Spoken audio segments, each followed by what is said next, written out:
What's up everyone, how are you all? Today we are back with another blazing Naruto story. What if Naruto was neglected by his parents and raised by a goddess in secret? If you enjoy then please like, share and do comments.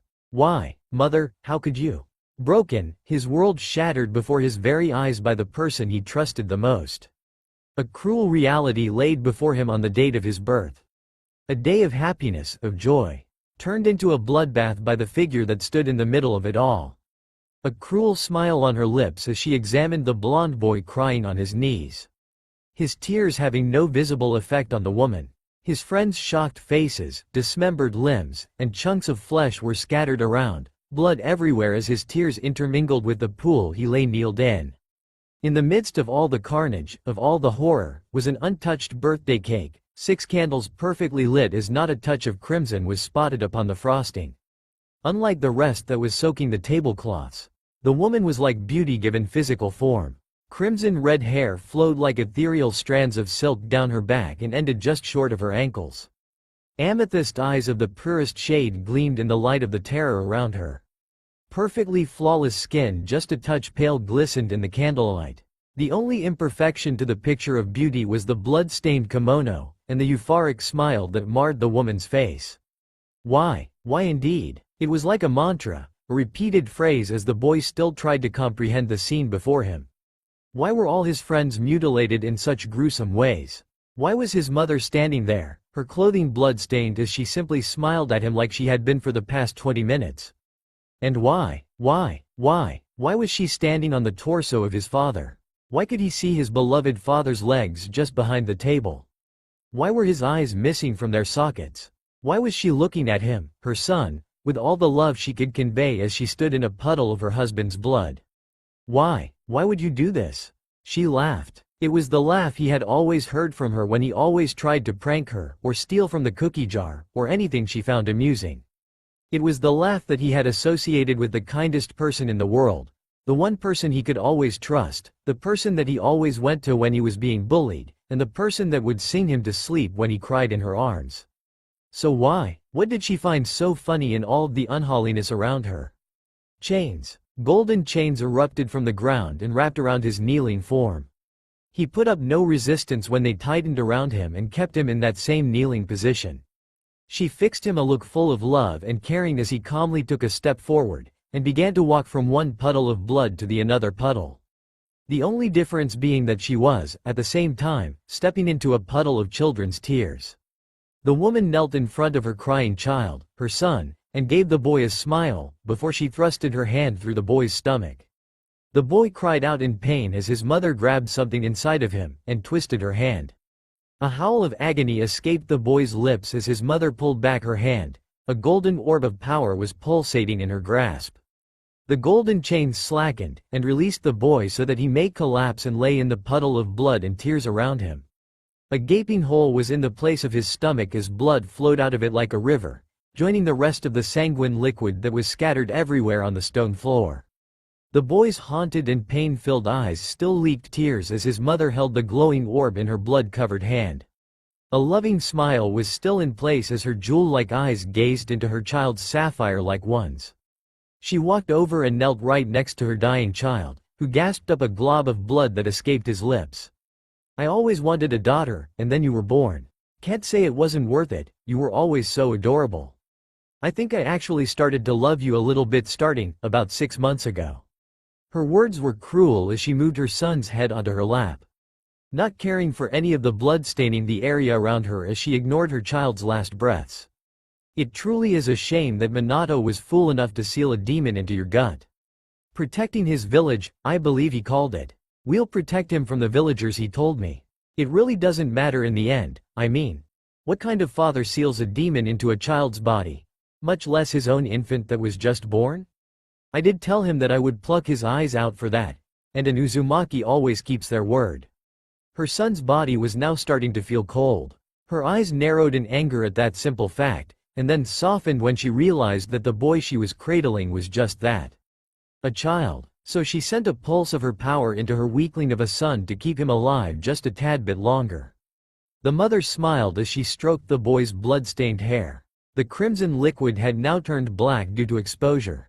If your fool of a father hadn't made his most idiotic decision that fateful day, and let me seal the demon into myself, you would have lived. And we would be spending happy days in a royal palace as I ascended to godhood like I am doing right now. And you would have many more sisters instead of the twins you will never get to see." A choked sound came from the boy's throat as he tried to speak. Kushina smiled as she sent another pulse of her power into her dying child. She leaned forward and bent her back just a smidgen and sent a simple breath into her child's ear. "Tell me your last words, Naruto, so that I may look back fondly at all the memories of my first child." She whispered into the boy's ear and then tilted her head so that her ear was next to the boy's mouth. She listened intently as her child managed to bring out the last words she would hear from the child. I love you, Mom," the boy croaked out, before he went limp in her arms. A frown marred the woman's bloody face as she processed that she just heard. A sigh escaped her lips as she stood up, the body of her child sliding off her legs. She walked 3 steps away from the still breathing, but pitiful child behind her. She didn't turn around to look at the boy as a dark power seeped out of the red-headed woman's body and gathered near her hand. A hard look was directed the woman's hand as she glared at the open door before her. "You always were a mama's boy, but I guess that's part of what makes you so adorable." She hissed into the air as she whipped herself around, and slung the concentrated glob of dark power towards her almost dead child that laid on the bloody floor. The insidious power screeched through the air and collided with the downed boy, enveloping everything in the room with a blinding tainted light. When it stopped gleaming, it revealed a stone statue in place of the boy, carved into his likeness. A smile graced the mother as she exited the building. A third eye found itself being formed in the middle of her forehead as she walked through the halls of her quiet home, leaving behind the dead bodies of her deceased husband, and the friends of her first child. "If you can survive and escape the Voidlands, then you can call yourself my child. And I will shower you with my love, that is if your future siblings don't kill you first." She chuckled as the third eye opened, revealing a red eye with multiple rings and 9 tomo. In the next second, an entire village blinked out of existence. And then a continent was vaporized in the next. And then the entire world was rewritten. Ost. End. A sigh escaped the mouth of a red-headed 17-year-old with a set of headphones blasting music into his ears. He calmly walked the waterways, avoiding people without even opening his eyes as his feet walked the well-traveled cobblestone road. He wore a simple dark blue coat. It appeared to be a simple palette swap of the coats in the Matrix, a pair of sunglasses that blocked the world from seeing his eyes.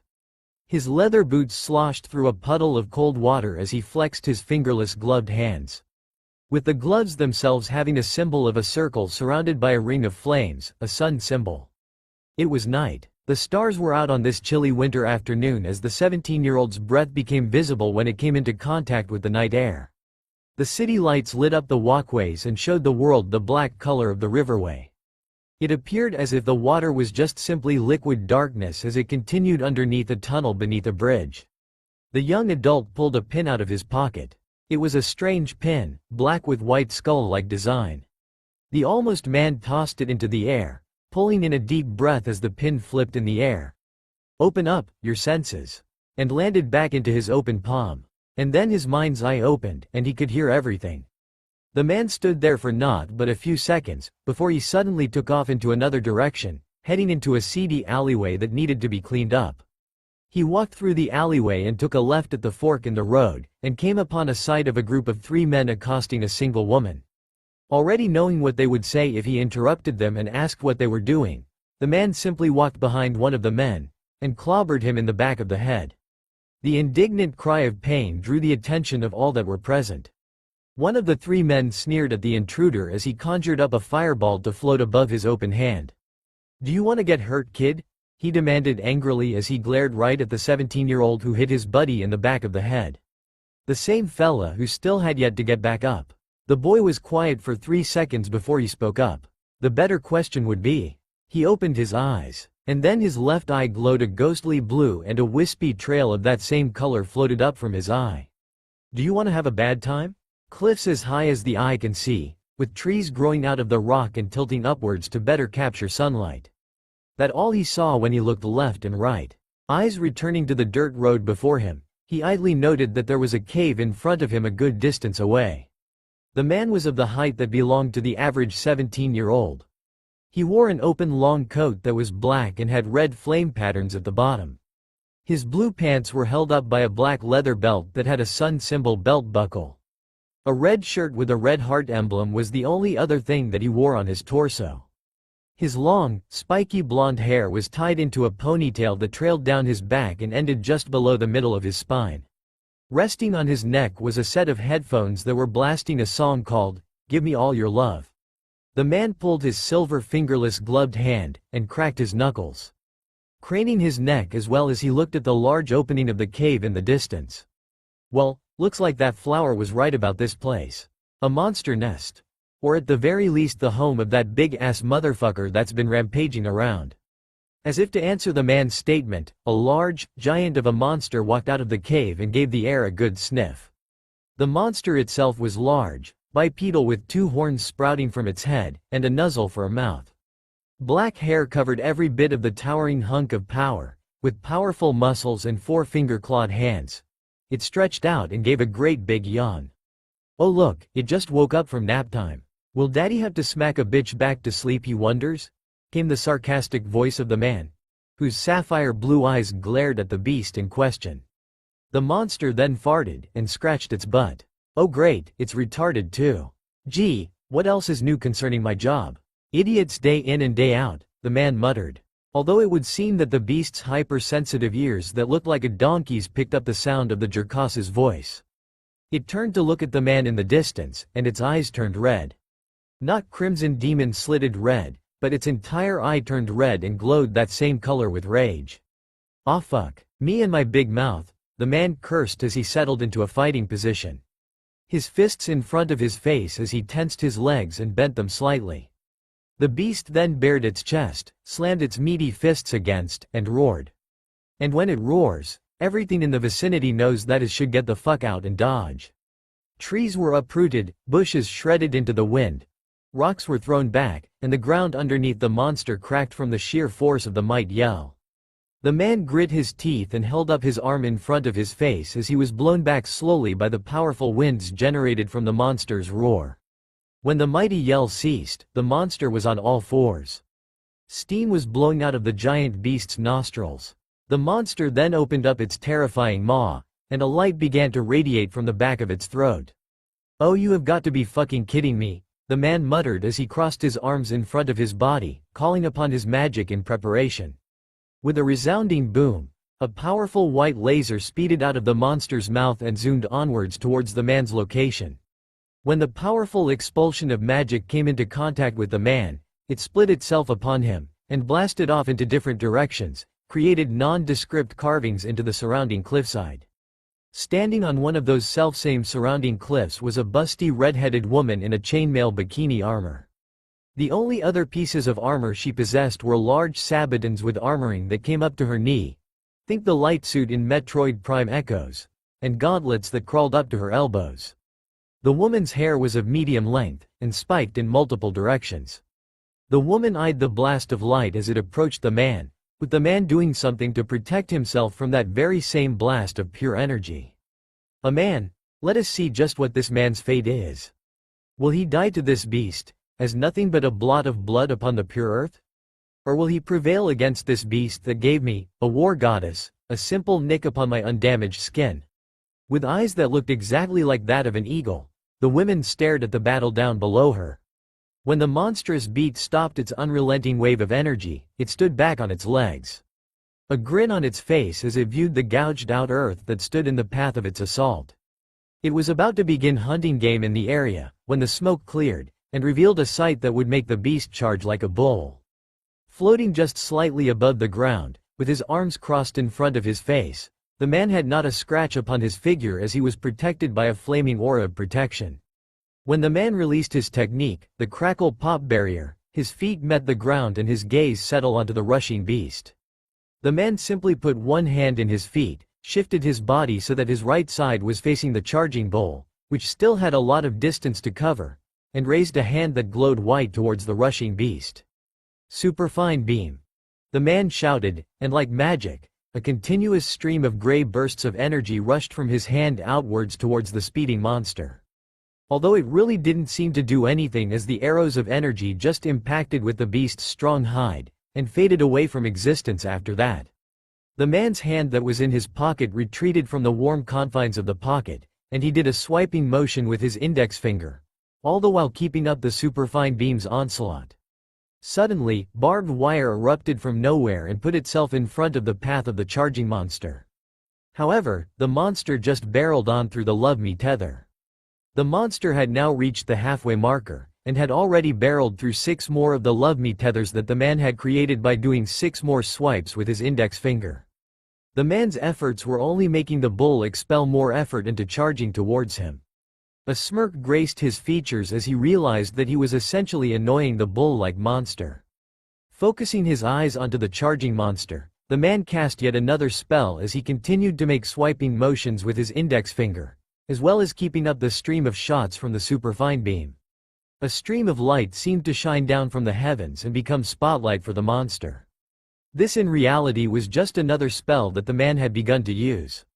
The Eyes Full of Hope was but a simple spell that slowly shaved off the vitality of those that fell under its gaze. The 3 spells were more than enough to slow down the great hulking beast, but no enough to stop it. Onwards and onwards, the beast kept up its charge. Like a berserker that only knew how to destroy what was in front of it, it kept going. It went on until it was in front of the mage, who had stopped his onslaught now that the beast was in front of him.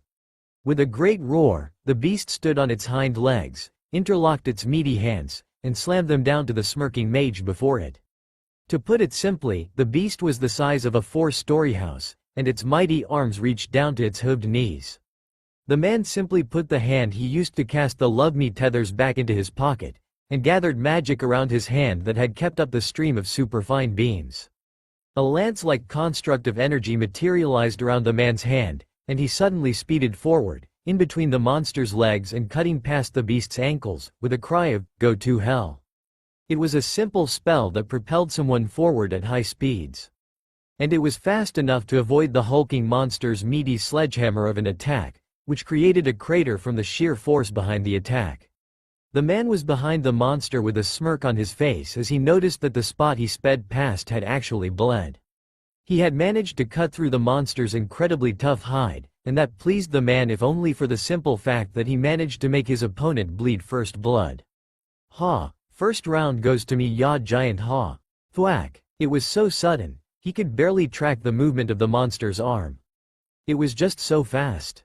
And by the time he had realized that it had made a move against him, it was already too late to move out of the way.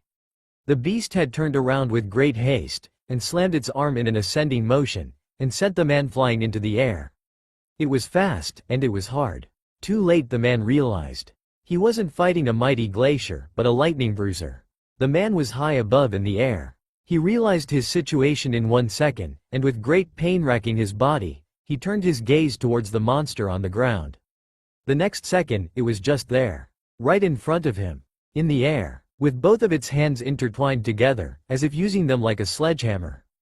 The next thing the man knew was the pain that came from the pure brute strength of the monster as it slammed its hands onto the prone form of the mage, sending him towards the ground at terminal velocity. When the dust settled, there was a large crater in place of a spot where a boulder taller than the monster used to be. At the very epicenter of the crater was a severely damaged mage with blood leaking from his mouth. The blurry images ceased to be, and he saw a sight that absolutely terrified him. Descending towards him was his monster opponent, a fist cocked back. The beast was using the gravity of his fall to strengthen his own punch. And it was falling towards him, and it was getting closer and closer, until finally, the fist of the monster met ground zero, and the brute force of the blow itself was so great, it generated an explosion that was 2 times the size of the crater itself. The result was a crater the size of 1/6 of the valley. And there was no blonde mage in sight. However, while the beast had brute strength in spades, it was also a hunter. It was a smart one too. And a hunter used more than instinct and strength to survive. It wanted to be sure that it had completely destroyed the mage that it was battling. And so, the beast began to sniff the air. And it was confirmed that the man was indeed still alive. The beast turned itself around, and glared at the man, who was simply leaning against a tree, drinking from a can of soda. "Man, Gotta love Top Gear and Konohana Sakuya. In case you're wondering, the former lets me teleport, and the other lets me heal myself. The man explained with a smirk. A growl from the monster was the only confirmation that the beast had heard him despite the distance. The man threw the drink away, and it vanished into golden particles. The mage locked eyes with the beast as he continued to walk forward. You know, you're pretty damn strong. A lot stronger than I gave you credit for. So, I'm going to call you Rojang, because a tough-ass motherfucker like yourself deserves a name that sounds badass. The name's Naruto Uzumaki, and I'm going to give you the fight of your life. A roar from the beast was all the confirmation that Naruto needed that his challenge was accepted. And with a roar, Rojang and Naruto charged at each other, one with pure brute strength, the other with a spell made for bashing into others, the velocity attack. Ost. E.N.D.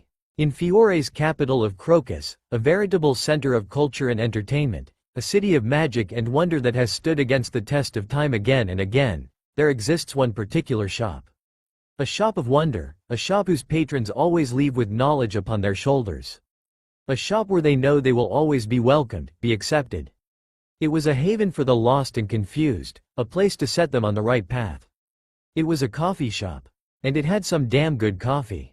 The shop's owner was a rather interesting man. He was a red-haired man with hair that spiked upwards at the beginning, with said spikes going in different directions, but after it went past his neck they became smooth, much like strands of silk, and ended just above his tailbone. He wore a simple dark blue trench coat, much like those seen in the Matrix movie.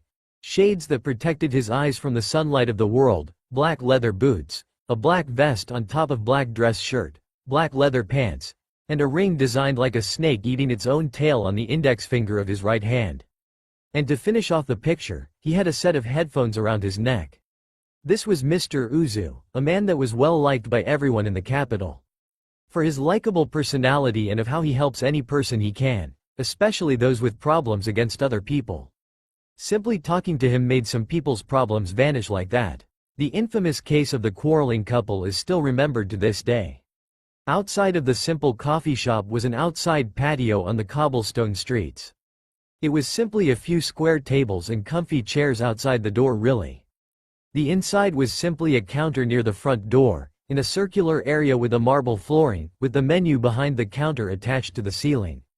To the side of the counter was a display of different bakery goods, such as a cake or a strudel. To the left of the counter was a large area with cushioned chairs and couches, coffee tables, and regular tables. That area did not have a marble flooring, but was covered with a rug. At the moment, however, the coffee shop was empty. Save for Mr. Uzu himself leaning against the counter with the newspaper in hand. The window to his right a good few feet away shining light down onto a plain flower. Tragedy. The death of Titania Urza was the headline of the newspaper. Mr. Uzu gave a sigh as he folded the paper and threw it into the trash bin behind the counter. He turned around and began to make himself his own cup of joe. He was the shop owner, he could do stuff like that. Won't exactly be a death if she manages to win the current ongoing game, but who woulda thunked it that her partner would be the guy partly responsible for this tragedy, he mused as he took a sip. He blanched at the taste. Needs more sugar, he said with a scowl on his face. He grabbed the cup and took 2 steps towards a different machine, held the cup beneath the dispenser, and pulled the lever. When that was down, he let up on the pressure and took a sip of his caffeine drink. A smile graced his lips as he heard a tinkling that signified that a customer had just opened the door and walked in. He was used to the players vising his little place, well, the ones who were still alive, that is. Looking over his shoulder just a smidgen, he saw the telltale signs of scarlet hair. It would seem Urza and her partner had decided to visit her humble place in between missions again. Scarlet, if it's about the donuts, I'm not adding any more sugar or sweetener to the coffee I give you. That said, I thought that you were in a rush to hunt down some target blue noise? He chuckled as he turned around to face his customer, and a smile raced his lips when he saw the butterfly hairpin just above her ear. Aiko was an interesting girl, he mused. She was a schoolgirl who was very much into fashion. She weaved her own clothing and sold her designs, allowing her to rack in the big bucks. Although she always put her more interesting and artistic designs through him. The long red hair that was in a braid and traveled to just her tailbone, much like his own hair. She constantly pestered him for a job at his coffee shop through unorthodox means. But he would have to turn away. He already had 6 other employees that pretty much lived with him on the second floor. I'm not turning this into a maid cafe. 36 is a coffee shop for people to relax and hang out. Not a place that caters to a specific fetish. He deadpanned with a smirk as he took another sip of the bittersweet drink. And now she had such an adorable little pout on her face. Did the French maid outfit help her out in that regard? He wondered. He knew she was a girl that was used to having her way. Why else would she constantly pester him for a job other than the sheer principle of getting what she wanted? He knew she wasn't in it for the job. She didn't seem to be the kind of girl that was interested in the whole coffee shop girl thing. She simply turned away and cupped her face with both of her hands, making herself be all cute-like. Oh, he keeps turning me away. Why is this so? Could it be that he doesn't like adorable, innocent, helpless girls like me? A smirk graced Mr. Uzu's face as he put a hand beneath the counter, grasped a black pin with a skull-like design on it, and slapped Aiko's ass while she was turned away. She jumped into the air with an "eep" and glared at Mr. Uzu with anger, scorn, and embarrassment. If you weren't such a handsome man, and that mother is curious about you, then I would have burned you to ashes and wiped those same ashes from all of existence with my god magic.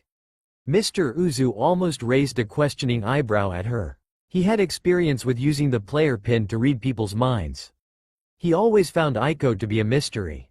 A young girl with the most powerful mental fortitude he had ever seen trying to seduce her way into his coffee shop? Who wouldn't be curious? And now he had some insight into how the girls' minds worked. But what the hell is god magic? He knew of Godslayer magic, but God? Curiosity ruled him for but a sentence worth. So what do you think of God's Aiko? He said while turning around leaning against the counter, his back towards the schoolgirl behind him as he took a sip of his coffee, idly noting that he would have to refill it soon. The girl rubbed her bum for but a few seconds, that same angry look still on her face. When she registered the question he had asked, her face turned into that of a leer, a predatory leer to be exact. Does the handsome and respected coffee shop owner want to worship me like the goddess I am? Oh, how adorable. Maybe I will spare you and keep you as a servant when you fall to my charms. Mr. Uzu blinked for 1 second. You're a legitimate goddess, aren't you? He deadpanned with a sip of his coffee. He heard a sound akin to someone falling to the ground in shock. Or something along those lines. He heard a loud thud that was for sure. He whipped around to come face to face with an Aiko that had her nose touching his own. Her normally violet eyes, so much similar to that of his own mother, were replaced with glowing, intricate magic circles. Chill girl, I'm not going to go around spilling the secret. He said with the most amount of interest in his voice as possible. Oh? And what proof do you have that you won't just go around and tell as many people as you possibly can? What's to stop me from just disintegrating you right here and now? She seethed out. Her eyes began to glow dangerously. It would seem that the only reason she hadn't killed him by now was that she had some form of attachment to him. Then he did something she didn't expect. He poked her forehead and pushed her back, making her land on her ass as she stared up at him on shock. Only one other person has done that to me. Mr. Uzu, who was still holding onto the player pin, raised an eyebrow that time. It would seem her mental defenses went down when she was either shocked, caught off guard, or surprised.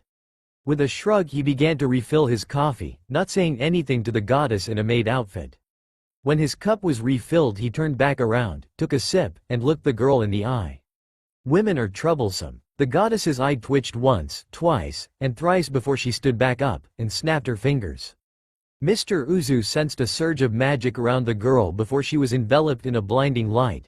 Luckily his trusty shades protected him. Meh, feels like a seal just got broken. When the light died down, in place of the girl in a maid outfit was a grown woman. Her crimson red hair was gathered into 2 buns on the side of her head, and pushed through as pigtails that reached her thighs. The back of her head had a pigtail that reached down, and acted like an obi, the ribbon thing. I think of the crimson kimono that ended at her knees with black flame patterns at the edges. Her face was an ageless one 1 second it looked 20, the next 50. But that did not detract from the beauty of it all. The massive double DS that the kimono offered the cleavage of was a nice bonus as well. Her legs had some strange, wire and silk-like stockings on them. For some reason however, she was barefoot. Her hands were held in front of her, interlocked together as she stared at Mr. Uzu. I give it an 8. Another thud sound was heard as Mr. Uzu took another sip of his coffee. Ah, that's the good stuff. He murmured aloud. You dared to give me, the goddess of fire and rage, an 8. Why is it not a 10? Am I not worthy of such a high rating? She screeched out to Mr. Uzu, shaking her fists in rage, pure and primal. A feminine rage that comes from someone insulting her beauty. I gave you a 9 when you were in the outfit. Nice, petite, and adorable. Not voluptuous and boingy. He stoically responded while chewing on a donut. Aiko glared at Mr. Uzu before she thought about what that statement implied. She gasped and pointed a dramatic, accusing finger at him. You're a lolicon, she yelled out to the world. And damn proud of it. He responded cheekily, all the while with a smile on his face. Damn it, that's my younger sister's territory. I can't do anything to you now. She raged as the coffee shop owner's decaf dispenser exploded behind him. With a wave of the male redhead's hand, the dispenser repaired itself. Although the raging beauty before him didn't seem to notice his use of magic to fix it. She then whipped around and glared at the man behind the counter. He raised an eyebrow at her. Are you finally going to order something? He questioned as he finished off his donut. With a resigned sigh, she gave him her answer. Regular, black, with a little bit of sweetener in it. She replied, Ost. Twee. Noisy noise. The landscape of the valley was now one-half destroyed. Craters littered the area, tree bark and tree bits were everywhere, and the two combatants, Rojang the monster, and Naruto the mage, were still going at it. Naruto jumped from his spot on Rojang's arm just in time to avoid the monster trying to swat him off. Flipping through the air, the mage gathered magic into his hand, and compacted it until it was set to blow. One stroke, vast wealth, he yelled out from his spot in the air, and a powerful burst of orange and brown energy left his hand, and exploded against Rojang's back, making the powerful beast groan in pain. Naruto landed back onto the ground, feet first, but Rojang was quicker. Getting back a second wind, Rojang roared, beat its chest, and gathered energy in its mouth. Seeing the attack coming, Naruto summoned forth his crackle pop barrier and readied himself for the impact. Although the attack that came from the monster was not one that he had expected. Instead of a mighty laser, it was a surge, a stream of yellow lightning erupted from its mouth, and speeded towards Naruto quicker than a flash. Piercing the crackle pop barrier and throwing the mage backwards. Groaning as he stood up, the man berated himself. Shoulda used the Carson instead of my weakest defensive move, but that would have meant that I would have to activate my eye. He grimaced, and then he saw the bull-like monster charging towards him, again. The mage decided that he wouldn't use the same strategy as before, and opted to instead use a different spell to stop, or at the very least slow down his opponent. Instead he pointed out his hand, and focused his magic into the air around Rojang, and cast the spell he wanted to use. Long live the rock, he shouted as the monster rushed towards him. It took 3 seconds but it worked. Where once stood a monstrous behemoth, was now that very same monster, encased in stone, immobile. Although it would seem that its sudden petrification would not hold, as the stone monster was wriggling back and forth. Capitalizing on his enemy's state of incarceration, Naruto used the spell Top Gear to teleport in front of the hulking beast, and began an onslaught of attacks. His arms blurred from the pure speed of his strikes as he swiped again and again at the beast's chest. His hands themselves becoming like blades due to the power of the spell Kanesada. But he did not stop there. The moment he finished his razor-sharp swipe at the tough hide of Rojang, he began gathering magic into his palms. Lance-like protrusions made from pure magic erupted from his hands, and he began a stellar flurry attack against that same spot he had used Kanesada on. He slammed his palm against the bleeding and cut chest of Rojang once, and then twice. And then 6 times, and then 24 times. This was the spell technique known simply as Unjo. A spell that gave one a powerful burst of speed, that in turn, allowed one to inflict multiple amounts of damage to a target with powerful thrusts. The resulting Kanesada Unjo combo was powerful enough to cause the great beast to flinch, break from its prison, and send in backwards by 2 steps. The Rojang stood still to catch its breath as it tried to battle through the pain that was coursing through its chest. It put one hand on the spot with the most pain, and pulled it back to reveal blood on its hand. Its own blood. It was not the shock that it was bleeding, it was the mere quantity of the blood on its hand. It was absolutely drenched. The beast did only one action. It grinned, and looked up to see its adversary lunging at it with a yellow blade in hand. The spell Cool Line was what gave the mage its sword. "Out of my face," Naruto yelled out as his blade descended on Rojang's uncovered chest that was bleeding. It was a straight cut through it, not diagonal or of any other direction. The beast cried out in pain, but it fought through it, and slammed its meaty hand into Naruto's chest, cracking bones and breaking a rib as he was sent flying. As the two opponents stood up, they glared at each other. And then an understanding passed between them. And then they grinned. And thus, the battle was started anew. Ost. E-N-D. Ost. Twi. Game over. Dashing through the streets on his skateboard, a figure the age of 17 wearing a gray jacket that had white fur at the cuffs, bottom, and hood leapt in joy as he spinned through the air on his board. He was wearing white shorts and gray shoes while a golden cube rested against his chest, tied around to his neck by a gold chain. The most remarkable thing about him was his long nails, like claws, the slitted pupil of his brown eyes, the red fang-like marks on his cheeks, and the fangs in his mouth. There was little to no doubt that he was a feral and wild person. "Yahoo Mosakras, out of the way, makin' a delivery," he yelled out to all the people that were in the street. And it would seem that they had already been in motion the moment they heard his voice rather than his words. However, it would seem that two people in particular didn't know the law of the city of Crocus. A particular law that says, when Kiba Inuzuka is telling people to get out and dodge, you get the fuck out and dodge.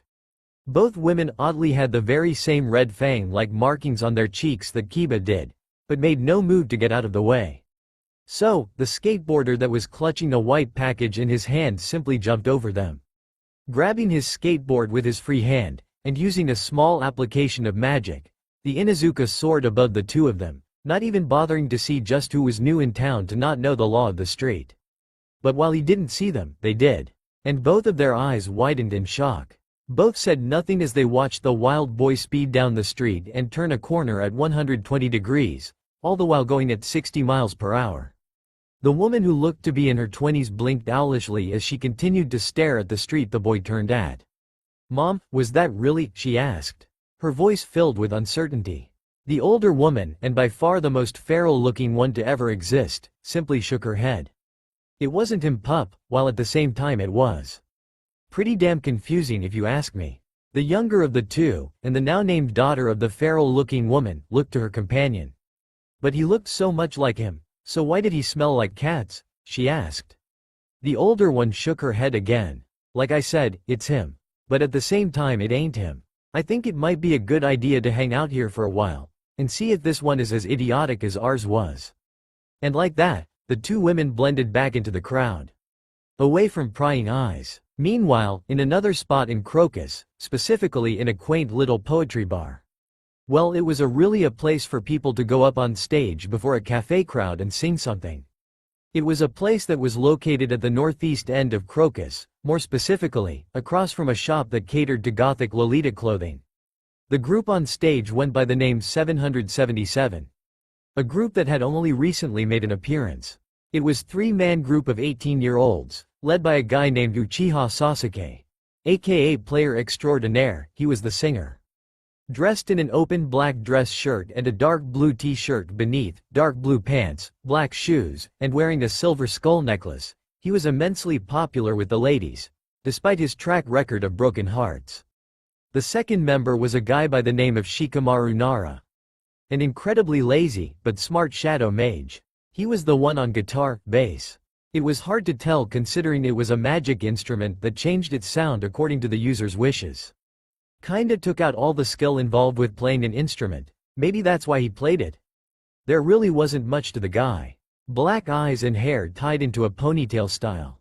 An open green jacket on top of a black t-shirt, and black pants that ended at his ankles, and sandals to top off his lazy, casual look. The final member of the trio was the drummer, a man by the name of Neji Hyuga. A stoic male, but also a massive pervert. Which is odd considering that he is reportedly blind and wears a bandage over his eyes. His long, silk-like black hair was tied into a braid, showing off his blank forehead. He wore a more conservative outfit than the other two members of 777. He wore a simple white kimono over a white shirt. On the back of the kimono was a 777, the 777 logo. Gray pants covered his legs, and white shoes finished off the outfit. Tell me who you are, and who you were. How much have you been paid? Take it easy. Relax. Would you like something to drink? To tell the truth, in this contract I don't care about anything except me. Just want the cash transferred to my account. Because it will make me feel alright. Of course, while a lot of the people gathered to listen to the music played by the band, a great many of the females had gathered simply to ogle the two pretty boys of the band, Neji and Sasuke. None more than two people in the very back of the available booths had only arrived so that they may simply look at the singer and drummer. He's got an opinion and posted a suggestion but never reveals his name. Read by someone, taken as a good one, but no one knew who wrote it. Few lines of the sentences lie. Anonymity is annoying me all the time. It's like 2 channel, where people can just throw their own anger and forget about those foul actions. Those two women were very similar in appearance. Both wore simple dresses, one was black and the other a very dark blue. Both women had very strange eyes, however. The black-haired and blue-dressed woman had red eyes with a black 6-pointed star design in them, while the blue-haired and black-dressed woman had strange crystalline eyes with a floral pattern outside of them, with but a hint of lavender coloring. Both of them had matching hairstyles, long and down the back. And for some odd reason, both had wine glasses filled with a couple century-old wine, while everyone else had coffee, juice, soda, or wine. It was a no-alcohol place. And yet, no one was giving the two of them any flack. You're driving an expensive car, expectance, supremacy. You're out of control, the troll is waiting down below. You still lack in experience. Too bad, too close, too late to notice where you are. There's no other way to take. Dependency to the tendency, occasionally you misunderstood. Living the life of mediocrity? Hypocrisy, legitimacy. Go over it or game over now? Is this a suitable place to strive? Say, down, to it or drown by it. It's your turn to throw the dice. Hamura, I think we've seen enough. We should go now, spoke the star-eyed woman to her companion. The woman simply nodded her head, and as if they never even existed, the two women vanished. No one saw Neji grimace the moment the two women seemingly disappear. No one but the ever-vigilant Shikamaru. Ost. And Aiko huffed as she exited the coffee shop known as 36, now back in her cover form. The schoolgirl that was very into fashion. She still had the coffee that she ordered though. It was only half full. It was only by the grace of her own magic-enhanced body heat that it wasn't cold yet. She idly noted the strange skull and cross graffiti decal outside on one of 36's window as she went back into the crowd. Passing by the duo from the earlier concert without so much as nod in their direction due to the thoughts bouncing in her skull. And then she stopped, realized who she passed, and had only one thought go through her head. Was that Auntie Mama Makoto and Mama Hamura? How? I am really out if I didn't notice I passed by them. Oh crap, they're going into 36. But I'm pretty sure that Mr. Uzu won't do anything stupid now that he knows all about my family, I hope. Heya, welcome to 36, what you want? Mr. Uzu said with small wave and a nice guy smile on his face as he leaned against the back of the counter, his back towards his two customers. The two of them were silent, leaving a rather uncomfortable atmosphere in the air. Making Mr. Uzu chuckle nervously.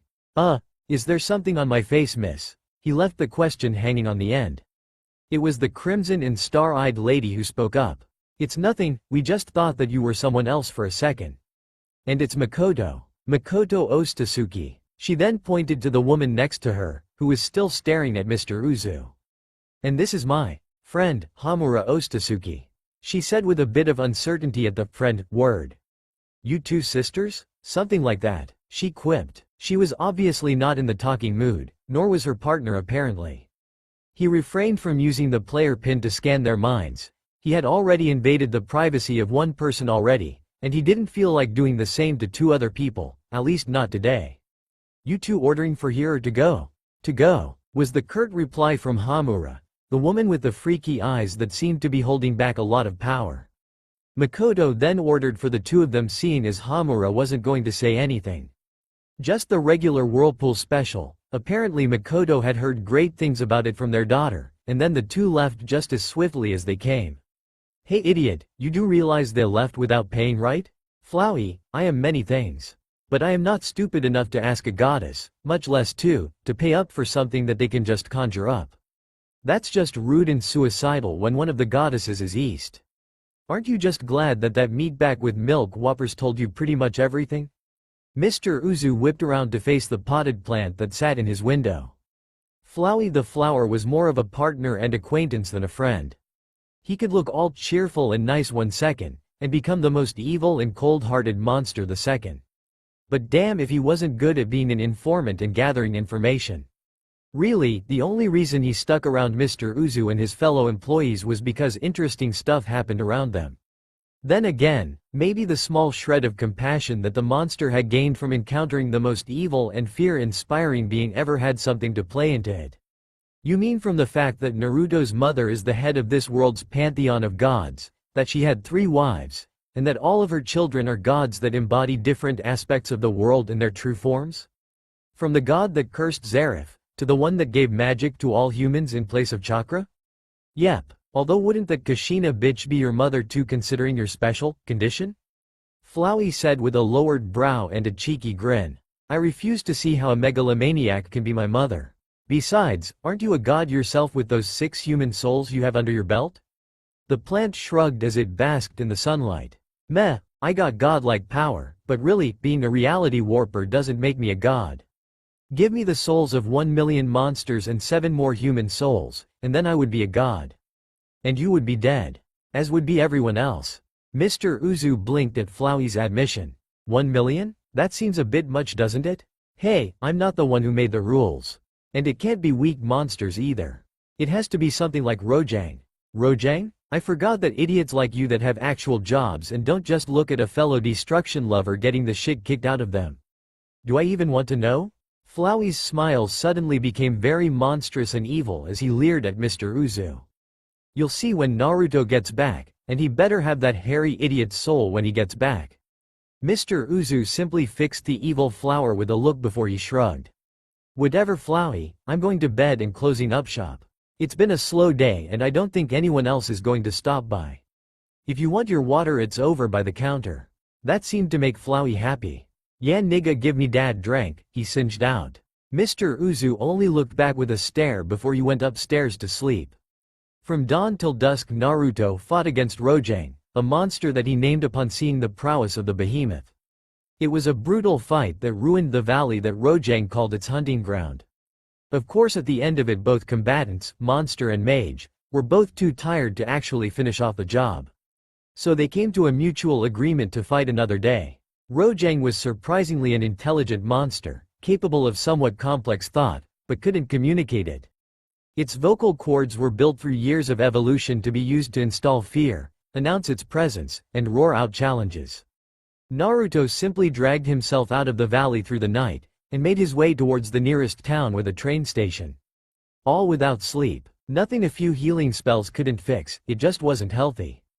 Despite what people think, using magic to get rid of fatigue and healing is not a good idea. Because it simply takes it away and doesn't get the body used to the feelings of tiredness and pain.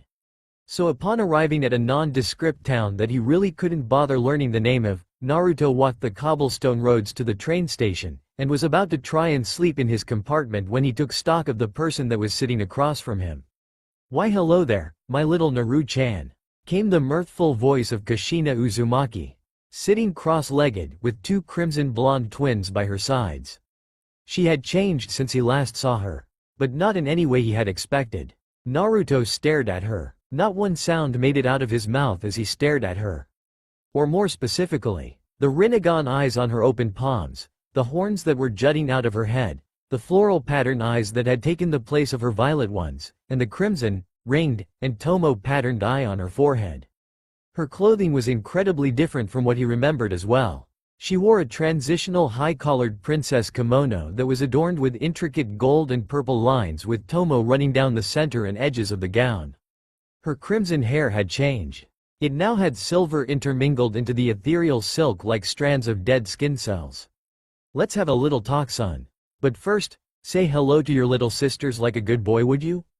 The only thing that Naruto did was glare at his mother while suddenly closing his right eye, and keeping it sealed as orange light shined beneath the fleshy folds. That seemed to please Kushina as she smiled at him. Not the loving smile she flashed him like when she impaled him with her hand, but a happy smile. Like a dog she personally trained just did a proper trick on her command. Good. You know your betters in this situation. It fills me with a sense of pride to know that the child I helped raise is good-mannered. A growl almost escaped his throat as he suddenly covered up his left eye with his hand.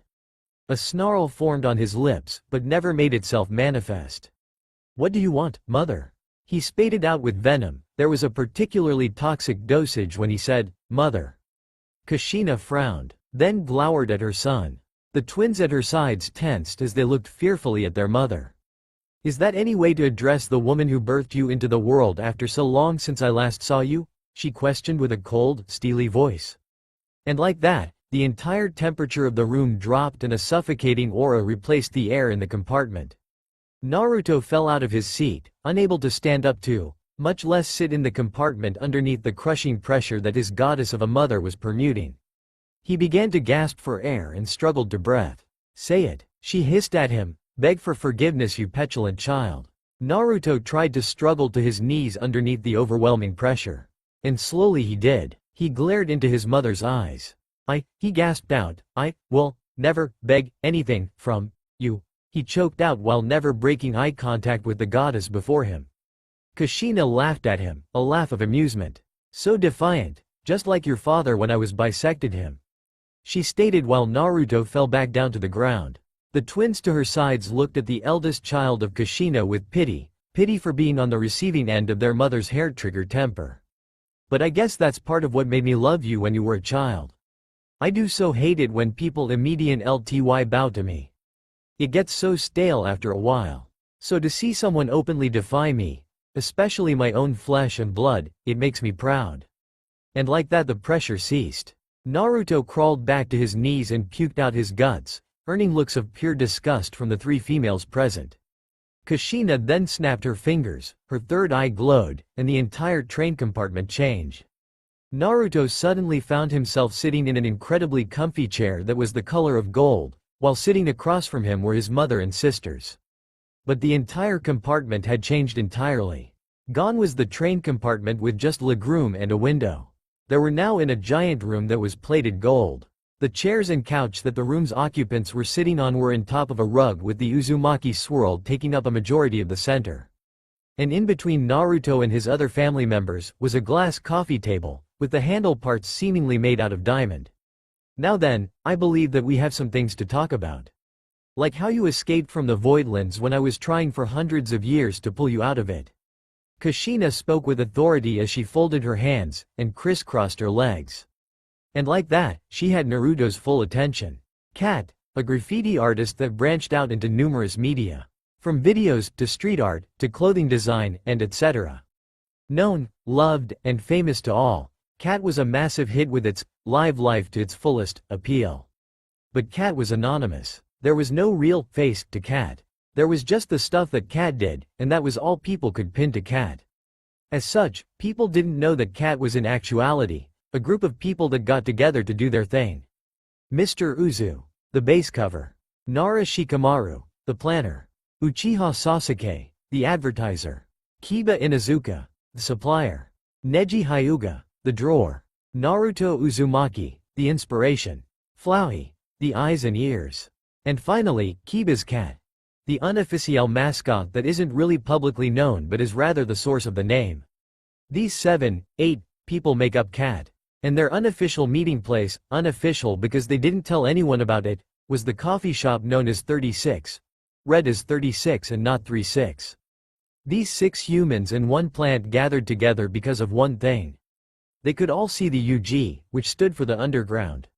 It was the reality where the Reaper's game took place. It was a place for the dead to fight for their lives, literally. The Reaper's game was a 7-day event where recently dead souls would give up the thing they considered to be the most precious, partner up, and try to survive the 7-day onslaught. Those that failed to be partnered up had their souls erased by the noise, and ceased to exist. Noise, the means by which Reapers would eliminate players. Noise was essentially soul frequency waves given form. There are multiple kinds of noise. Red, which would attack you if you didn't have a partner. Yellow, which is created, encourages, and feeds from the negativity that surrounds people. Blue, which is incredibly powerful noise that acts the same as red noise. And finally, taboo noise, which attacks anything that is human and not noise. It is a type of noise that is illegal to be made among the Reapers, and the penalty is erasure should anyone create it. There are also the relatively harmless, -2 examples, pig noises which are green in color. Those kinds don't actively seek anything. They just exist. Each day, a mission would be issued out by the game master, the Reaper in charge of that specific game. They were the ones that surviving players would have to fight should they reach the end of the 7-day event. Should the game master be erased, one player will be resurrected, and time will rewind by 1 week, the day the person died. But should even one of the missions be failed before the time limit, all the participating players would be erased. CAT was more than just a simple artist group. CAT was a group that did what they could to help out the players that were in the Reaper's game. Through observation and experimentation with captured noise, they were able to invent a decal that, when drawn on a building, would allow players to become visible in that specific establishment. Things like pins and clothes act differently in the UG in comparison to the RG, the real ground where the living existed. Pins would grant people certain abilities of their psi frequency matched to that of the pin, and different clothing would grant buffs in vitality, durability, or offensive power. And considering noise dropped money and other pins, well, suffice to say, the player survival rate increased exponentially. Of course, when this happened, the Reapers tried to remove the decals. But they found that they couldn't. In the end, the composer, the one in charge of everything, decided that they should be kept. No one raised any complaint. You don't go against a decision made by the composer, not unless you wanted to die. Apparently the reasoning was that it made the game more interesting, leading the members of CAT to deduce that the composer only saw the game as a source of amusement.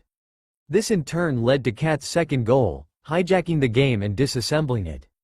They of course made sure that none of the Reapers found out about that little tidbit, considering that the Reapers actually enjoyed their RG/UG life.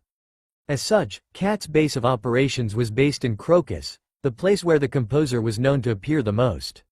That isn't to say that Crocus was the only place where the Reaper's game took place. In fact, there are multiple locations where the Reaper's game happens. It just happens that Crocus is the place most often used, with Magnolia coming in as a close second. Each member of CAT acted independently, spreading their influence any way they could. It just happened that the graffiti artist sticked is what the crowd ate up, and it became their main thing. And so the live life to its fullest, without regrets outlook that CAT adopted became its message to the world.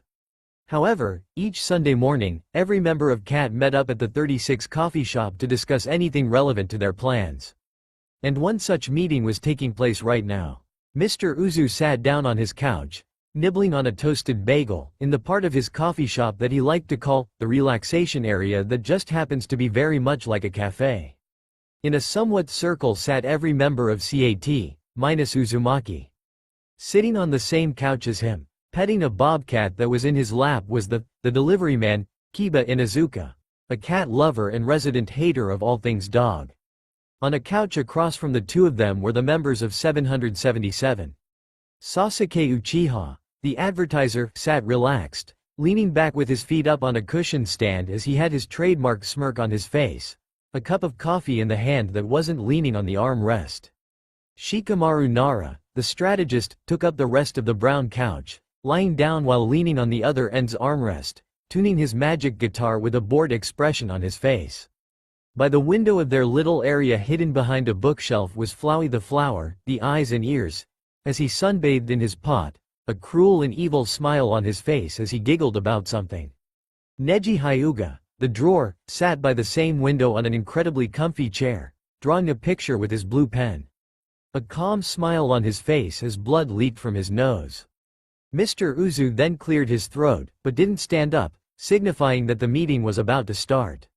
Everyone present stopped what they were doing, to a degree, and looked up to the ringleader of their little gathering. Gentlemen, I have some rather interesting information to share with you all. It's a game changer, boys, and it came from Aiko of all people. He surmised with a grin, his shades glinting in light of his proclamation. Shikamaru sighed as he sank into the couch even more.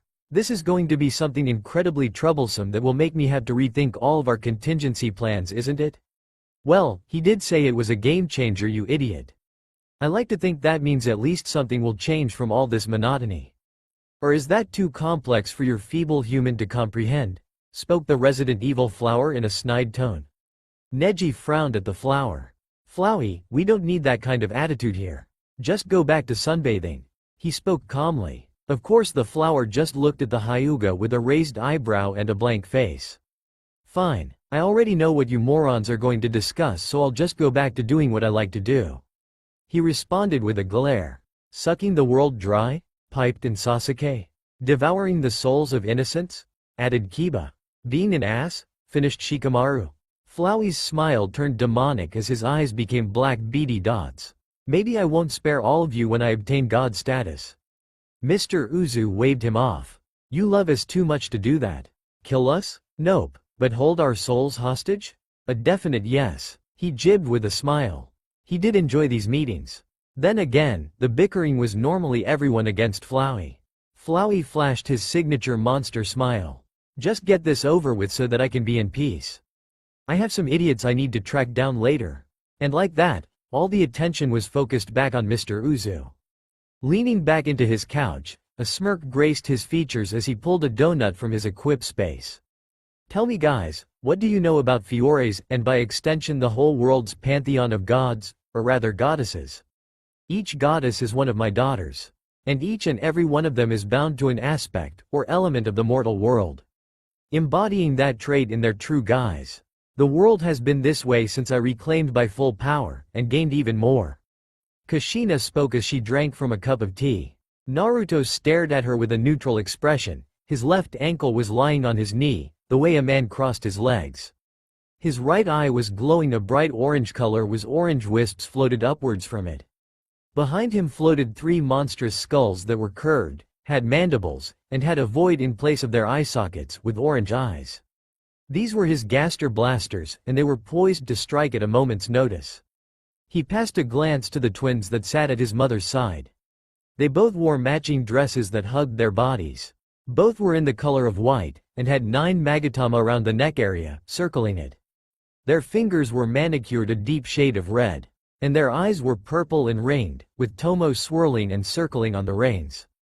And just like Kushina, they were barefoot.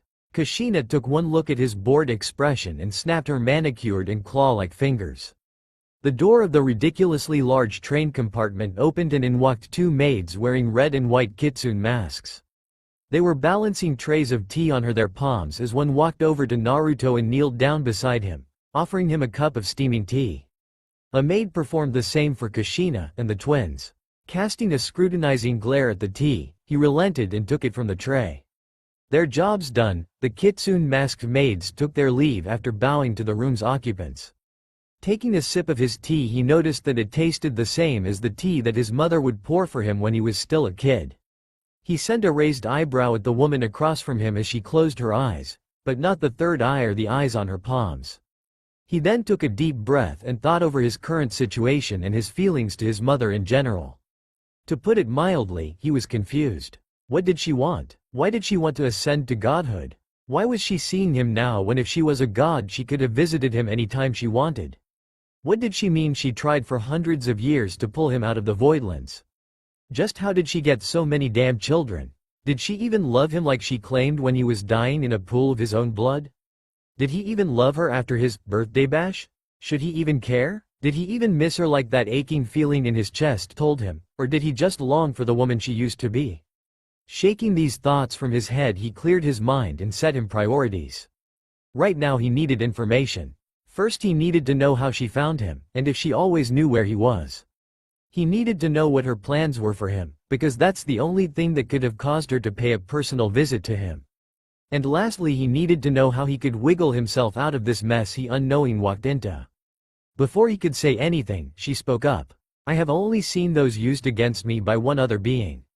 Did you hope that you could intimidate me just by simply showing me those weapons? If so, you are a pathetic fool who doesn't know his own place. She told him without even looking at him, only examining her nails. Naruto's eye twitched as he gripped his cup with much more force than necessary. Bitch, are you even my mother? Or has your power gone to your head? Did you learn nothing from when you experienced my presence, child? Put those away before I make you. She commanded with the authority that only a god could command, with a pointed glare directed at Naruto, who glared right back. However, he had no inkling to experience that horrible pressure again, so with a pulse of his magic, the Gaster blasters went back into his own personal pocket void. Kushina smiled at Naruto. A proud smile. Whether it was herself for being able to control Naruto or from Naruto actually learning not to cross her, only she knew. Good, you're learning. Allow me to ask a question, my child. What do you know of the other pantheons of gods, and of the outer beings? But as it turns out, there are more than one pantheons. A lot of grumpy-ass old men consider Kushina to be a bit of upstart, but are afraid of calling her out. Kinda funny that gods are in actuality pansies, right? Joked Mr. Uzu as he nibbled on sesame seed bagel. Sasuke simply looked confused at that statement. How the hell do other pantheons exist if this world's only pantheon is Kushina's? You're kinda contradicting yourself there, buddy. He spoke up while drinking from his coffee, having just gotten back from refilling it. He then slouched into the couch, going back into the same position he was in before he left for his refill. Shikamaru gave him a dry look as he pushed his feet away from his spot on the couch. Neji just continued on with his drawing, having one ear open for the information dump. Flowey was nowhere to be seen, having left to go hunt down some poor unsuspecting monster or going out of his way to corrupt an innocent child. Sasuke just gave Mr. Uzu a blank look, telling him to explain what he missed out on. But surprisingly, it was Kiba that took the spotlight as his cat laid down on his head. It's because Kushina's power revolves around creating and destroying dimensions and reality. That's pretty op, but it has also lets her travel to other worlds, where she has free reign to piss off other gods and make them her bitches. He said with grin. Sasuke raised an eyebrow at that little tidbit of knowledge, taking a sip as he worked his brain for how that could have turned out. And let me guess, those old men she pissed off want revenge, don't they? Bingo, answered Shikamaru as he strummed his guitar. His face then took on a sour expression at the noise. He then went back to tuning his instrument in his search for making his guitar create his desired sound. A sigh drew the attention to Mr. Uzu. We don't know the specifics, but they tricked her into a bet. A bet that involves a certain member of Fairy Tail. And sad to say, we don't know what it was that was bet either. Only that it's bad news if she loses the bet she made. He elaborated. He hummed and thought for a second before he continued. But on the bright side, we know what member of Fairy Tail that Kushina bet on. He said with a frown. Why do I get the feeling that I'm about to be told some bad news? Said Sasuke with a pointed look. Neji threw a newspaper at him for his question. With a glare, Sasuke took the newspaper off of his face, and took one good look at the headline of the main article. Son of a bitch. It was her of all people? He asked the gathered members of CAT. Everyone replied with a solemn nod. Sasuke took a resigned sigh. We can only hope that she wins this game. Today's Sunday, right? The day that the players are given the go-to snipe out the game master? He asked Mr. Uzu across from him. The owner of 36 nodded his head. That was all that Sasuke needed as he tossed the newspaper back behind the couch. When it landed, the headline was laid before the world. Tragedy. The death of Titania Urza. Mr. Uzu then clapped his hands, bringing everyone out of the funk and back into the present. With a smirk he continued on. Now that that's out of the way, I have some more news to share with everyone concerning the reports I've been making on our old home. But before that, is there anything any of you would like to show the rest of us? Neji raised his hand, making everyone present raise eyebrows at him. Kiba picked off his cat from his head and began to pet it, making the adorable little kitten purr. Neji, I swear to whatever gods that exist besides Kushina, if that is another of your naked woman drawings, I will personally kick your ass 6 ways to Sunday. The cat lover deadpanned. Neji only smirked at the feral boy while Shikamaru muttered his family's catchphrase. You can try, Kiba, but we both know just how much better I am than you in a straight-up fight. And with that, he flipped over his drawing and showcased it to the other members of CAT. The reactions were varied. Shikamaru raised an eyebrow, but committed the well-drawn picture to memory. Kiba glared at the Hyuga, but gave up and exhaled a sigh. Mr. Uzu looked at the picture very closely, like he had recognized it from somewhere. And Sasuke? The guy had 2 Uzis in hand. Guns akimbo. Neji, why the fuck did you draw a naked picture of my mother? Why did you come after me then? What's the point? But more importantly, how did you find me if you couldn't locate me before? His demands were not unreasonable. In fact, they were something many people probably would have asked if they were in his situation. And it would seem that Kushina was in agreement with him. Whether it was because of possible remorse for her actions, or just that proclaimed love she had for him just before she sent his spirit to the Voidlands, he didn't know. During your battle with the beast you christened Rojang, one of my daughters was in the area, and she oversaw you clash with the powerful monster. His mother replied with a smile. A smile that had been on her face ever since he stopped trying to deny her, and be a snarky little fellow. Not that anyone could blame him for being a little rude to the woman who had sent him to an equivalent of hell, but she seemed to pride herself on keeping order around her. This was a woman that demanded respect. And like all mothers she expected it the most from her own child. And I must say, she continued, to know that you impressed one of your younger siblings with nothing but your battle prowess alone, has given me something to take pride in. Knowing that I have a child that although mortal, can fight on equal grounds with a monster that can make even gods draw blood. Naruto gave his mother a frosty look, to which she didn't respond to at all, unlike his previous glares and scrutinizing gazes, petty remarks and jabs. All that she did in response this time was smile at him. A smile filled with pride and love. Nothing like the smile she gave him when he first realized he was sitting in the same train compartment as the mother that killed all of his friends at his 6th birthday party. Even the twins, who had yet to say anything, smiled at him. With the very same smile as their mother. She probably raised them on the Uzumaki principles like me, hypocritical bitch. The very first lesson you told me was never to turn your back on family. Those that do have revoked for right to be treated as an equal for doing so. So what does that make you? He seethed in his mind. Kushina's smile only widened after he finished his thought. It would seem that you're learning that it is better not to belittle someone with your words. Some things are better left unsaid. I never got around to teaching you that lesson, was I? Although I am happy that it seems that you have already learned it. I take it back. My mother's not a bitch, she's the alpha bitch. Kushina folded her hands into her lap as she watched her son take a sip of the tea that her servants had brought for them. Who knew that those progfox noise could be so useful?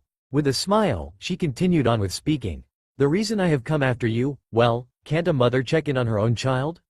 Even if he has moved out of the nest and is living with the rest of his flock, she spoke. And in return, Naruto snorted. It was not because of what she said, no, it was the delivery. She spoke as if she was speaking to a lesser being, like she was addressing an ant simply because she was bored. Her chin was held up high as she stared down her son across from her. That was what made Naruto snort. I see that you do not believe me, no matter. That is not the point of this visit. Yes, I admit, I wanted to see you after so much time had passed since I held you in my arms. But I can ill afford to perform an action as thus, when I still have to tell you what you must do. She said with a dry tone, and a hint of longing that made Naruto really question if everything he was seeing his mother do was an act. She acted like this to him, made jabs at him, told him he was a disappointment, and then she would do the complete opposite. She would congratulate him, and tell him that she was proud of him for doing X thing. She would laugh at his expense, and then give him a loving smile that only a mother could give. Quite honestly, it made Naruto want to scream at her to make up her own damn mind about how she was going to treat him. You are a loophole in this bet I foolishly made, Naruto, my son. As a goddess, I cannot involve myself in this gamble I have made even if it was to act as an advice giver. I cannot, in any shape or form, involve myself in this game or else I will lose my place as the supreme goddess of this world. Unlike the other gods, I have humanity's best interests at heart.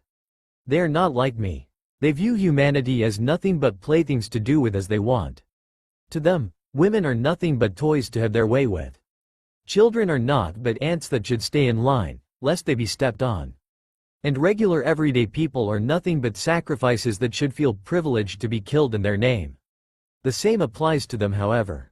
Should they be caught placing the balance of the scales in their favor, they will lose their titles. And all that belongs to them will be mine. As such, I come to you and ask you one simple thing: go to Fairy Tale. And watch over the mortal form that belongs to one of my daughters. I ask nothing more and nothing less. Naruto stared at Kushina for minutes on end, before he closed his eyes and entered deep thought. I'm sorry, but did you say that my mom's a goddess? The hell is you smoking, and where can I get some? Sasuke said in clear disbelief of what he was just told. And who could blame him? He was just told that his mother, Uchiha Mikoto, the woman who has had a cursed record of her incredibly rich husbands dying a week after marrying her, was a goddess. And not only that, according to Neji and Mr. Uzu, she was at the concert 2 days ago, and had actually watched him and the rest of 777 play. What kinda shit were they talking here? He then bonked his twin Uzis together. You still haven't answered my damn question, Hyuga. Why the fuck did you draw a naked picture of my mother? Neji held up his hands. The picture was ripped to pieces on the rug in between them all as they stared at the standoff between the Uchiha and the Hyuga. A nervous smile was on the blind man's face. Make no mistake, for all of his physical abilities, Neji Hyuga knew that it was not a god idea to be on the receiving end of those Uzis. He had seen just what the Uchiha could do with them enough times to know that simple fact. Troublesome? Shikamaru muttered as he cast a lazy glance at the sweating Neji. He then looked back to the Uchiha, who was now standing up with a burning fury in his eyes. This was the golden rule when it came to the Uchiha: never insult him, mother. I believe that it wasn't your mother per se, Chief. I think it was simply another version of your mother that was watching our show up until the halfway point. He responded to the shadow user. If so, then when did she leave? And did she have company? He questioned, putting back his weapons into their hidden holsters around his knees. He then sat back down and got back down into his original reclining seating position. If there was one thing that everyone in Cat knew and respected, it was Shikamaru's ability to explain and win arguments. It was because of him that a lot of the group's problems and tensions were sorted out. Recon, most likely. I've been noticing a few people around town giving strange looks to me, 36, Mr. Uzu, and the place in general. Noticed 2 ladies that smelled a shit-ton like dogs as well. Friggin' bitches, reasoned Kiba as he stroked his cat. Neji and everyone else nodded their heads at that sound statement. She said something to her companion that I couldn't overhear over our blaring music, but she did leave when we were almost done playing. Game over. There was something familiar about her partner, but I really couldn't tell you anything else about her other than that because I couldn't get a very good read on either of the two of them. Mr. Uzu then clapped his hands. We'll put that interesting little tidbit onto the back burner in the meantime. We're gonna need more info on that before we draw any conclusions such as motives, end goals, and countermeasures we should prepare. Shikamaru strummed his guitar as he gave out a grunt. That's a load of my back, at least for a little while. Man, why does my job have to be such a drag? The lazy man drawled out. Sasuke simply smirked at his fellow cat member's displeasure. Probably because you're the only one qualified enough to do the smirk people things.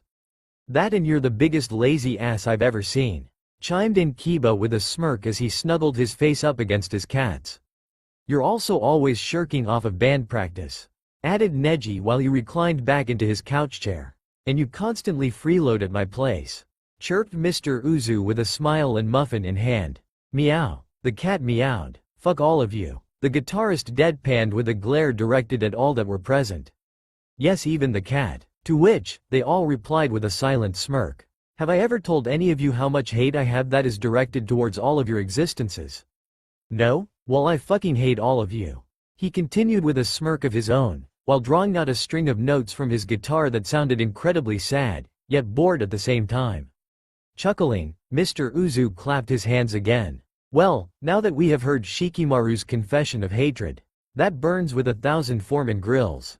That burns with 1,000 Foreman grills. Yes, I would like to deliver my report concerning the time disbalances and constant restarting that the Reaper's game causes when a player wins the game. The smirk was gone now, and replaced with a stony face. The atmosphere of the room went from light-hearted to uber-serious in the span of that sentence. It was business time, and they knew it. Do you think you're still my mother? It was a question that had great significance. A question that mattered greatly to Naruto as he stared straight into his mother's eyes. Her mother's floral-patterned, crystalline eyes that glowed with a hue of violet. Did he really consider himself her own child? The bonds of family was not a bond made by blood, but by trust and love. Just because one carried the blood of another, did not make them family. Does a mother love her child? Yes. Does mother sing her child to sleep at night with a lullaby when they were afraid of nightmares? Yes. Does a mother cook a meal and pour her love into the food? Yes. Does a mother comfort her crying child when he was just bullied? Yes. Does a mother murder her husband in cold blood for no reason? No. Does a mother murder the peers and friends of her child? No. Does a mother rip out a core of power that is tied to her child's soul? No. Does a mother bath in the blood and tears of her child? No. Does a mother send the spirit of her very own son, her very own child, to the hellish land of the Voidlands? Hell no. Kushina smiled a loving smile towards her son, who still answered her with a hateful glare. Of course I consider myself your mother. I brought you into this world. I bathed you and cleaned you. I sang you to sleep and soothed your dreams. I fed you and raised you. I taught you lessons and told you the simple truths of the world. I do not consider myself to be your mother. I know that I am your mother. Naruto then closed his eyes, inhaled, exhaled, and then opened them. Staring hard into his mother's eyes with an intensity that caught the goddess slightly off guard.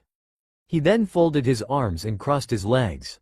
His left eye then caught a flame with the ghostly orange it had before, with wisps of power floating upwards into the air. Answer me this. You could have just ripped the Kyuubi out of me, did your whole ascension to godhood bullshit and be done with it. Instead you murder my father, my friends, and you send my spirit off to the Voidlands. I can see you taking out father for a reason. He was a seal master and you didn't want to take any chances. I can care less about being sent to the Voidlands. It was a blessing in disguise as far as I'm concerned. A scowl marred its way onto the only male child of Kushina. But I don't see any reason for why you butchered all of my friends. Sai, Choji, Shino, Ino, Kiba, Sasuke, Neji, Shikamaru, Sakura, Kakashi, Anko, you had nothing to gain from doing so. Every year, during my birthday, I go through each of their names and the memories I have with them. I've been doing that since year 1 through 1,000 from the time I was stuck in the Voidlands. To this day I still do so. Tell me this, was that all part of the plan? To kill all of my friends? Both of the twins looked to their mother with confusion in their eyes. It would seem that they were kept out of the loop, so to speak. Kushina's smile changed to a frown at the question. A tilt of the head and a humming came from her throat. It would seem that you do not understand the situation at the time, but to answer your question, I did plan on murdering all of those that claimed to be your friends. I killed the children that were only being used as political chips by their own parents. The orange aura that surrounded Naruto's eye flashed red for but a split second. Did you truly believe that Minato actually cared for you? That our supposed, famous, romance was actually true? That Minato saved me from a Kumo kidnapping? What better way to ensure the loyalty of the village Jinchuriki than to make the demon container love the one who is being groomed to be the next Hokage? The goddess spat out. Naruto simply creased his eyebrows as a curious gaze replaced the look of seething rage that he was directing towards his mother. What better way to create a powerful tool for the village other than combining Uzumaki genetics seeped in Biju chakra that was originally mine and the secret descendant of the second Hokage Tobamira Senju? But then the masked man came along. He was the game changer. He was what restored my original memories. When he ripped the Kyuubi out of me, I remembered my life as a princess in a patriarchal world. It was because of him that my original precious people remembered who they once were as well. Quite honestly, Naruto expected a straight answer with a healthy amount of bitch thrown in. He most certainly did not expect to receive a full-blown rant from his mother who may or not be a schizophrenic. But nonetheless, he still continued to pay attention to the ranting goddess. And your coward of a father, who rather than seal the Biju into himself and sell his soul to the Shinmigami, decided that it would be a bright idea to split the beast in half. Sealing one half of it into himself, instead of into its ex-host, and sealing the other half into his very own son, condemning him to the life of a Jinchuriki, of a weapon. A tool that can be sacrificed at any given moment for the village's whims. And so, the village gets two weapons. A cage-level shinobi with one half the power of the strongest tailed beast, and a child with the other half, to be raised as a weapon. I believe they all expected me to die, and they all probably hoped so as well. Except for 3, that is, but regardless, I had stopped them from handing you over to a man known as Danzo. An image of a bandaged man with one eye and one arm flashed through Naruto's mind in recollection. A grimace formed on Naruto's face as he squinted his eyes. Kushina smiled at her son when she saw him do so. "Ah, so you remember. I do quite miss those times of peace and happiness, but regardless I won the court case in terms of you not being raised a weapon like poor little Itachi was. To stay next to the other half of the Kyuubi, I decided that I wouldn't push for divorce, but I made sure that Minato knew I held no love for him. He was quite fine with that agreement, considering that he had the power of the Kyuubi at his disposal, as well as a son to raise as a weapon." The red and silver-haired woman then took a sip of her tea, a sigh escaping her lips as she continued her spiel. "From there on, it was the happy times that you and I remember. For you, it was because you were an innocent child that I put a facade of loving until you told me the oath you took. For me, it was because I could talk once again to the reincarnated forms of those I considered precious. And then I noticed the talk among the clan heads, the talk of using their sons and daughters to get connections to the Yondaime through his son." Naruto looked his mother in the eyes while the twins stared back to him. "Are you insinuating that my friends were only a child from every clan, minus the Uchiha, were friends with the child Jinchuriki, as well as a representative of Danzo Shimura, the boy Sai, and a child from the councilwoman, Sakura if I am remembering right? Being the ex-Jinchuriki of the Kyuubi left me with an interest ability, the power to sense negative emotions. And those children were practically drowning in them." She finished with a cruel smile. "Fear for failing their parent, greed for wanting whatever perks being connected to the Yondaime would bring, anger for having to put up with you, and in 2 certain cases, hate for being stuck with you. All of those emotions were directed towards you, and you were none the wiser. I was the only one that truly cared for you. If so," muttered Naruto as his eyes stopped glowing orange, "why did you send me off to the Voidlands? Why did you abandon me?" He spoke out softly, a pleading tone in his voice. The twins looked to their mother as well, eyes pleading for an answer. Kushina looked into the eyes of her son with a frown on her ruby lips. "I had not planned for that. It would seem that the process of the ascension affected my thinking processes, making me believe that you had to earn the love that I had for you." Naruto's eyes narrowed at his mother dangerously. There was a rage that was reflected behind them that burned with a great intensity. "I see, you let your power go to your head. You pathetic deranged woman. Our reports have shown a massive anomaly in the time-space continuum." Mr. Uzu began from his seated position, timelines jumping left and right, stopping and starting, until suddenly, everything ends. He surmised to the gathered cat members. Kiba was the first to speak up. "What do you mean everything ends? As in, entire timelines are literally ceasing to exist?" Mr. Uzu shook his head. "I mean, everything ends. Not just this world or the next. Everything ends if this continues.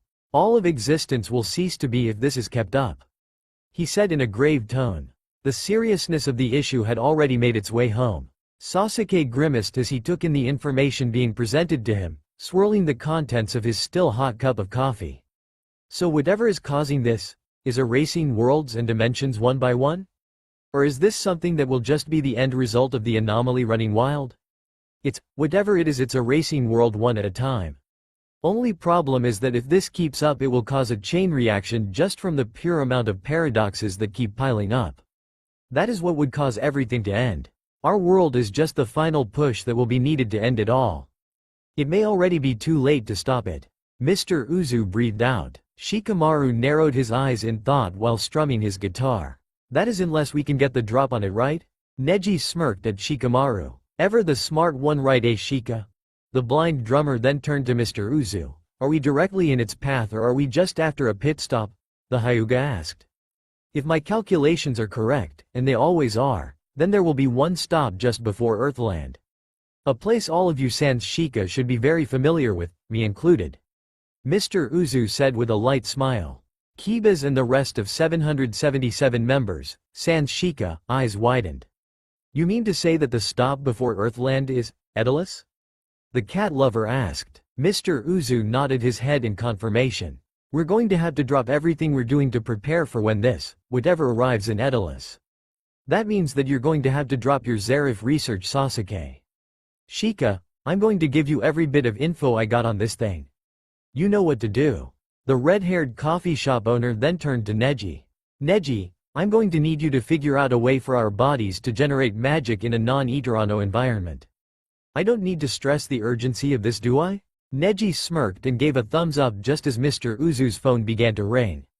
The man ignored the phone in favor of turning to Kiba. Keep your eyes and ears out on those weird people going about. We need to get more info on these unknowns. Got it? You can count on me, buddy. We've known each other since we were kids, been to hell and back and all that. Of course I'll have black mail material by the time of 1 o'clock tomorrow. The cat lover responded with a feral smirk and handwave just as Mr. Uzu pulled out his phone. Flipping it open, he had to smirk at the news that was just informed to him via text message. Guess what, boys? Urza Scarlet is coming back to life, he said with a smile. Everyone present smirked at the news. Sasuke spoke up, so that means we got a week head start on preparing for the anomaly, right? At that admission, Shikamaru, Neji, and Kiba paled. Shit, Shikamaru muttered. That means time is about to reset by 1 week, isn't it? We'll look on the bright side of things. Neji chuckled out, causing both Shikamaru and Kiba to turn their heads to him. And what would this bright side be? Questioned Kiba with a glare, to which Neji simply smirked in return. It means that because Urza won this month's game, that a powerful Reaper has been erased. The blind man explained. Huh? Kinda makes the vertigo and shit worth it. Kiba responded. Mr. Uzu then clapped his hands, drawing the attention to him. He then gave everyone present a salute. Gentlemen, let us be off. I think we can consider today to be a victory for us, even though we didn't really do anything. We'll meet in 2 days' time. Until then, continue on and carry out your orders.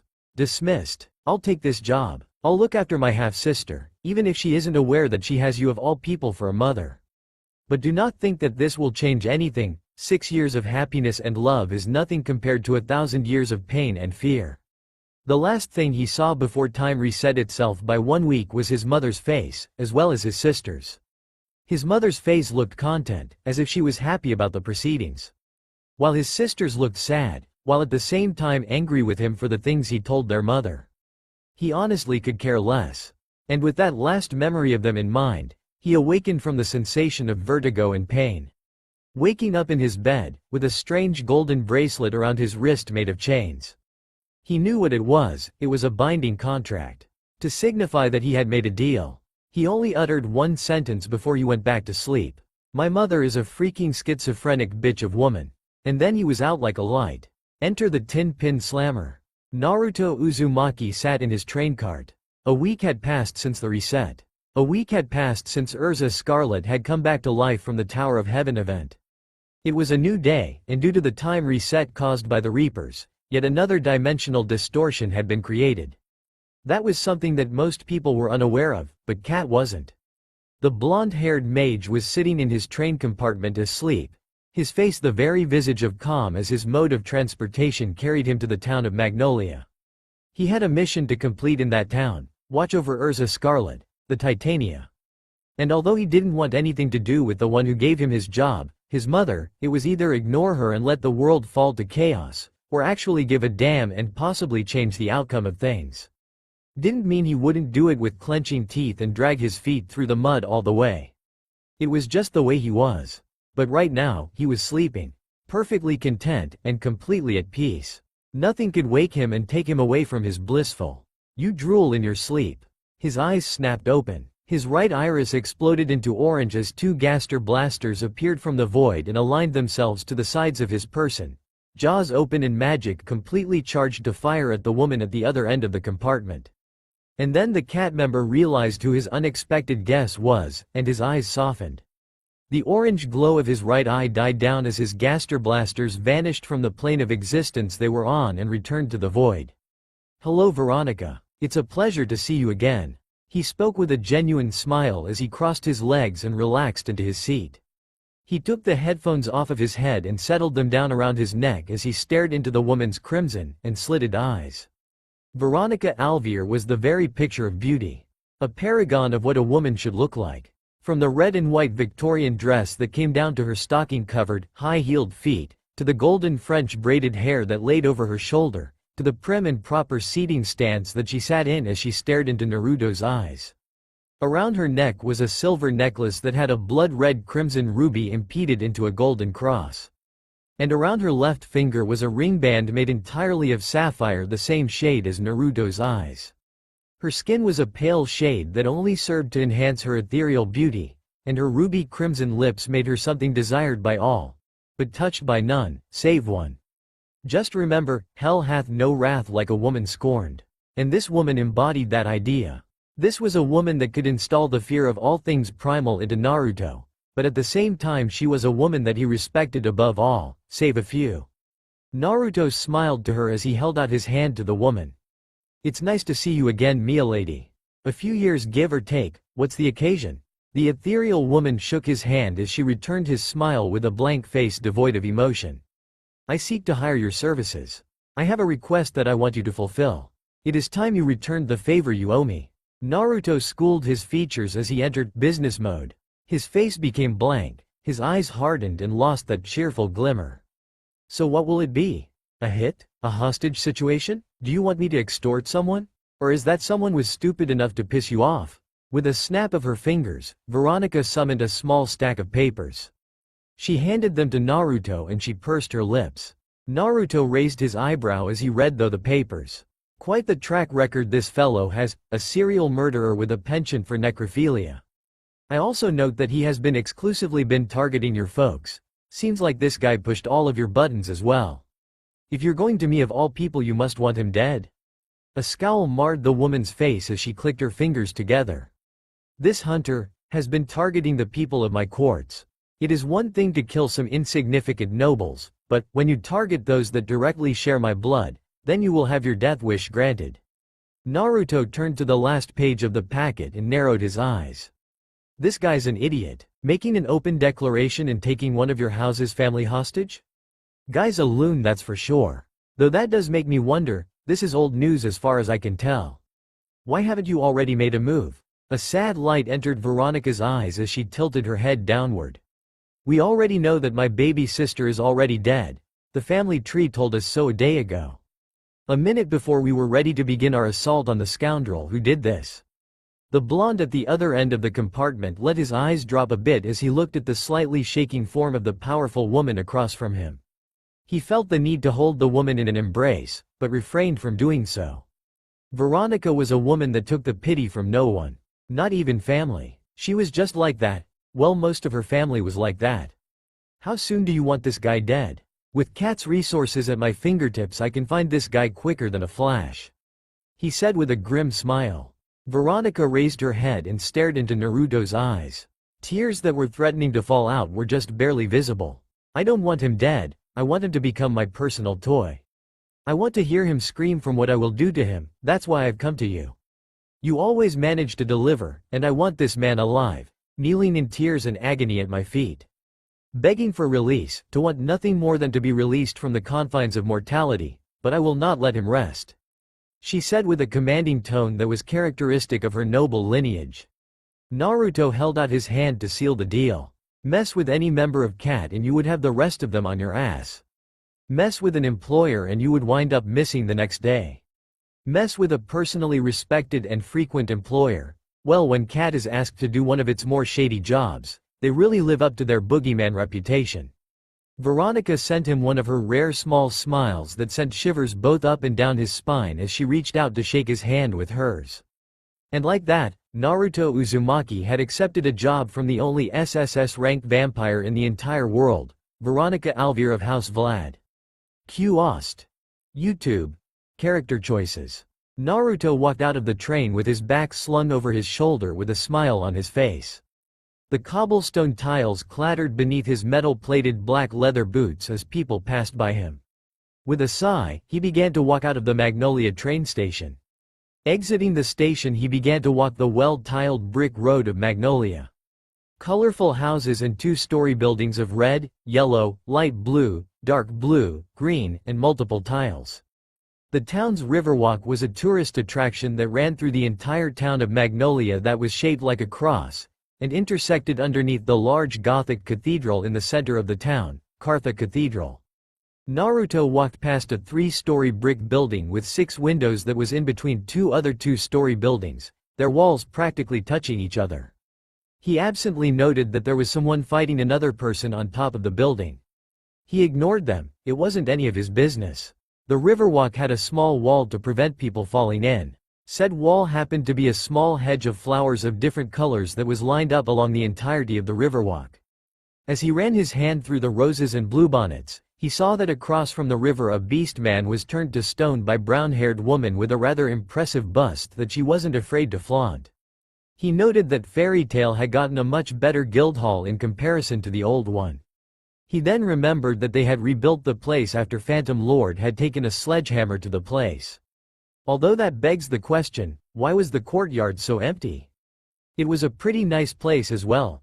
Did it have something to do with all the scuffles he passed by, or all the destruction that was caused by said scuffles?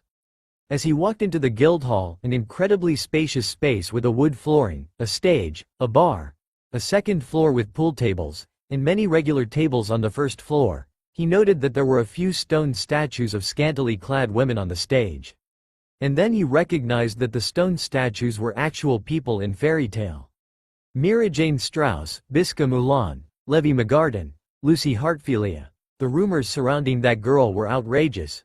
Juvia Lockhart, and an elf lady? Didn't know Fairy Tail had one. And then his eyes noticed the downed form of an old man on the ground with a man he recognized as Gajeel the Iron Dragonslayer crouching down next to said old man trying to bring him back to consciousness.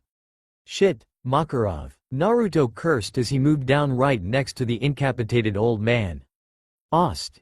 E&D. Summoning forth his pin magic, Naruto conjured up a soda can and then pressed it to Makarov's lips. Gajeel just looked at Naruto in recognition and watched him force an unconscious old man chug soda. Seconds later, a sputtering and coughing old guildmaster was staring up at Naruto from the ground. The old master let out a chuckle when he saw who it was that helped him. Well, in all my years did I expect to see you saving me, boy? It's good to see you again, brat. He said with a weak chuckle as Gajeel slowly helped him to his feet. To which, Naruto pulled out a cane from his re-equipped space and handed it to the old master. With a frown, Naruto looked upon the worried visage of the old guildmaster. Old man, what's going on? When I decided to visit the place, finding you on the ground suffering from a heart attack is not what I expected. Where's everybody? I thought that Fairy Tail was a guild consisting of more than 2 people, and scantily clad female statues. Gajeel helped Makarov into a chair, to which he sank into slowly and thanked the Dragonslayer of Steel. With a resigned sigh, he turned back to Naruto, who was leaning against a table with his arms crossed. It's my foolish grandson Laxus. He began, drawing a deep breath before he continued. He has started a battle royal of the entire guild against him. And to ensure everyone participates, he had Evergreen turn all of the guild's most beloved female members turned to stone, and had Freed set up a barrier to prevent old people from getting through. He then turned his head to Gajeel. And for some asinine reason, our only available Dragonslayer can't get through the barrier. And if you're wondering where Natsu is, because he is one of the guild's S-class mages capable of taking down Laxus, he's out on a job.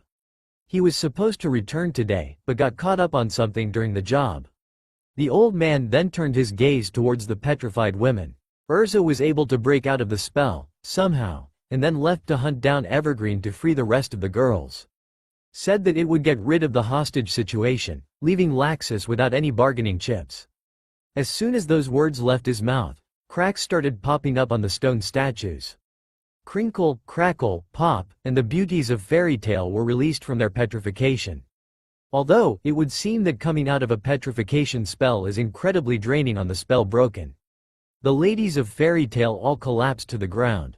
All but one. It was the elf. Beautiful blonde hair in a braid trailed down her back, with waif-like ocean blue eyes with somewhat round face, pointed triangle-like pointed ears, and pale skin to finish off the beautiful image of her face. The elf woman was somewhat short, just short of not coming up to Naruto's chin. It was the elf woman's attire that grabbed all the attention from Naruto. She wore a black leather corset that just showed off an impressive amount of pale, ethereal skin. For leggings, the elf wore tight black leather shorts that stopped halfway to her knees. For shoes she had combat stilettos that trailed up her leg to her knees. The elf woman scowled as she examined her black manicured nails. "Laxus, I'm going to pay that asshole back later." She then faced her guildmaster. "I take it Evergreen's been knocked out?" she said with a smirk. "It would explain why we've been freed." "What about Bixlow and the green ass-kisser?" she said with a predatory smile. Makarov fixed his gaze onto the elf woman. "Zelda, Gray and Bixlow KO'd each other in their bout, and as far as I know, Freed is still out there, setting up traps with his runes. A shame that he has to follow my foolish grandson in his endeavor," he trailed off. A sad look in his eyes. A look that showed that he regretted his failures. "Hey, don't worry Pops, if no one can knock some sense into him I'm pretty sure me or my brother could. By the way, where's my little brother? I don't sense him anywhere near here." Naruto clapped his hands, bringing the attention to him. "Out on a job," he said with straight face as he held out his hand to the elf woman. "My name's Naruto miss, The elf's eyes lit up in recognition when she saw Naruto leaning against a table. "Name's Zelda, Zelda LaFale. Wasn't it you and the pretty boy that ran into me and my brother during that monster raid a few months ago?" she said while shaking one hand and jabbing his chest with the index finger of her other hand. Naruto took a step back and began to stroke his recently shaved-off beard with a thoughtful expression on his face, before the metaphorical light bulb dinged into existence over his head. "You're the chick with the mad bow skills that helped me and Sasuke take down a succubus coven," he exclaimed with a smile before leaning back with his hands behind his head. "So you two joined up with Fairy Tail? Nice. Was wondering what you and your juggernaut brother were up to for a while. You kinda just left my mind for a while, ya know?" He received a smile from the elf woman Zelda in return. "Well, we only recently joined. Just before the whole lullaby debacle if you want a timetable. Since then, it's been one crazy incident after another, and a crapton of bar fights." Naruto nodded towards the elf woman before returning his gaze towards Makarov. "Speaking of crazy incidents, where do you think Laxus is? I may as well beat the crap out of him while I'm in town. And where's that green asswipe Freed? I can't go after Laxus now that golden boy here's got dibs on him. May as well vent onto someone else." An explosion from Kartha Cathedral erupted and drew everyone's attention towards it. Makarov only gave out a sigh as a gust blowed into the guild building, making the man's wizard saint cloak flap in the wind. "My grandson just has to go to the most obvious place in the town. No wonder no one found him. We all thought that he would be in some super secret underground battle arena." Naruto stared straight at Makarov as he heard that. Meanwhile, Zelda turned around and began to create an illusion that showed the beauties of Fairy Tail as stone statues, before she began to move the unconscious bodies away from the scene of the crime. "Are you serious, old man? Did you really think that he would be in some underground arena of death?" said Old Fart shrugged his shoulders.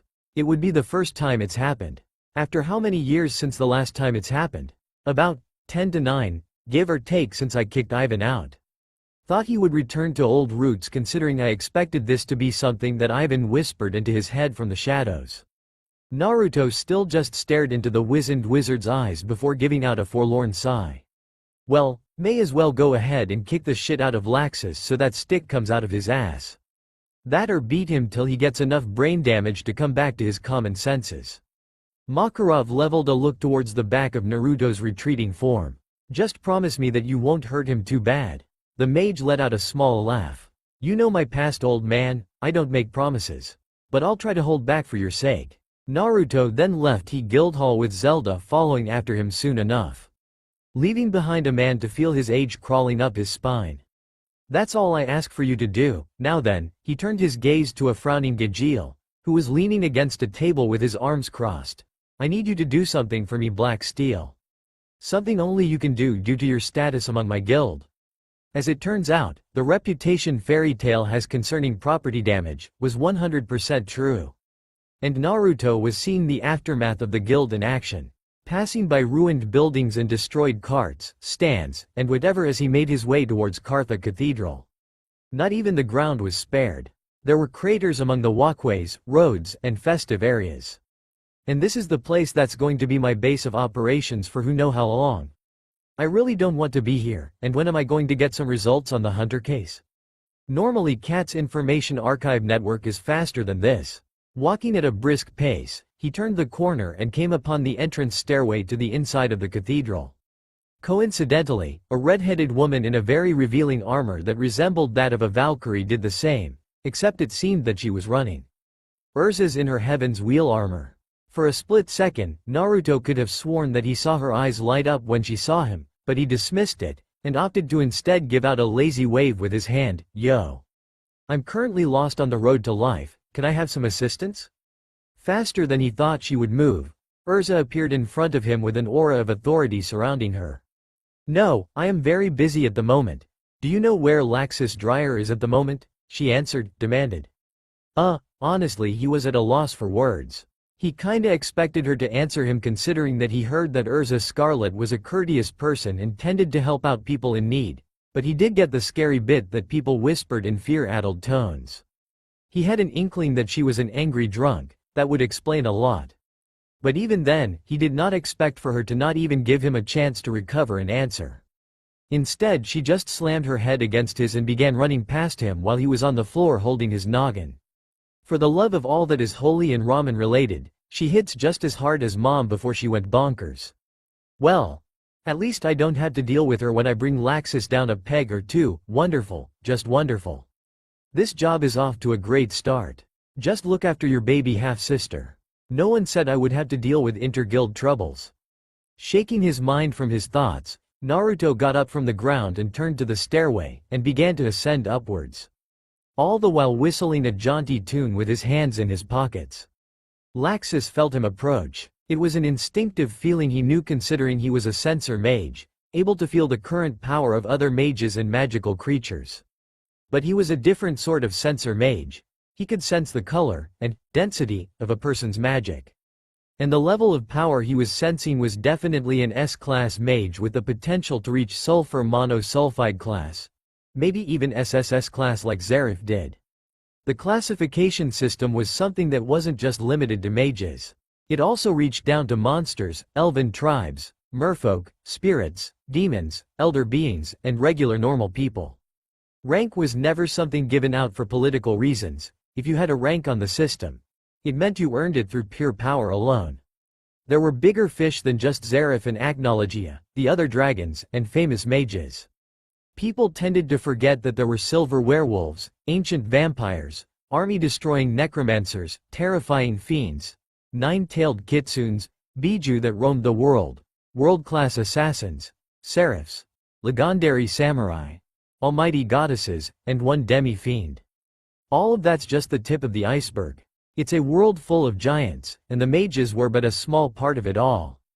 All of them were above S-class monsters.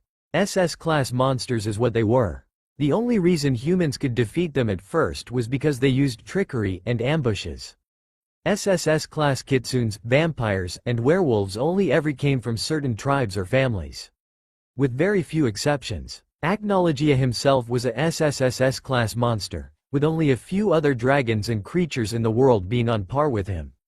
Godmazios the Tar Dragon, and the Grand Dracula being the only things that he would actually admit to being his equals. Only 30% of all mages ever became S-class. Of that 30%, only a select few could hope to advance to sulfur monosulfide class. And of that select amount, only the very best could ever become SSS class. Zarif is currently the most famous mage in Fiore's history to ever achieve that title. Fiore itself has the lowest amount of S-class mages in the entire world, but had the most sulfur monosulfide class mages that frequented the country as their home, if they ever stopped their travels. Guildhart's Clive is among that number. And unlike his fellow sulfur monosulfide class mages, he actually came from a guild, and stick with that guild. So when a mage that was 3/4 of the way to Guildhart's level of power was walking up the steps of the cathedral, slowly getting closer to him, Laxus began to get just a tinsy bit nervous. If only because he knew that the guy had to be holding back a lot of power just so that his mere presence and magical aura didn't bring the place crashing down. So, imagine his shock when he turned around to see a guy with long, spiky blonde hair in the most casual outfit possible. Red sneakers with shoelaces, brown khaki shorts, a yellow t-shirt with YOLO in black capital words, a set of headphones around his neck, and black fingerless gloves around his hands. Meanwhile, Laxus himself was the opposite in terms of fashion. A purple and white striped button-up shirt, a fur coat hanging on his shoulders, black boots, and a set of headphones on his head. "Hey Laxus, long time no see Sparky. How's it hanging?" he said with a cheerful wave and a goofy grin. For the life of him, Laxus couldn't come up with a proper response. He began to scratch his head for any clues as to who the guy was. "Let's see here, haven't seen him in the past 3 years, maybe it's a bit further back? Not 5, deeper? Okay, maybe 10? Seriously? Not even 10? Wait, there's something coming, oh yeah. The blonde runt and his posse that were crying a whole lot. Something about a Sakura chick or something like that, and an Ino, a Choji, and a Shino, and a whole lot of other people." It got real annoying, so a challenge against the leader of the group, a kid named Naruto, was made by the lightning mage. It was probably the fastest defeat he had ever had. The kid didn't use any magic at all during the fight, he just kept doing brutal and vicious attacks and maneuvers. A lot of them shocked the hell out of the old man when he saw a 6-year-old child do them. Q Ost. X Gon, give it to Ya. Murasama. Laxus was broken from his thoughts as he felt a powerful palm thrust smash into his chin in an uppercut motion, shutting up his open mouth painfully with enough force to send him into the air. With a grunt, Laxus began to channel his magic to zip away like a lightning bolt, only to feel a great pain in his abdomen. With a cry of Ichimonji, Naruto shoved the magic spear formation that materialized around his hand into Laxus's stomach. The propulsion spell did its thing, and sent Laxus flying backwards into a pillar. The man quickly found his bearings the moment he hit the floor, and began to channel magic around his body. Naruto fixed a bored glance at the spot Laxus landed at, and snapped his fingers. Distortion, he intoned, and sparks of electricity began to zip, crackle, and hiss in the spot Laxus was in.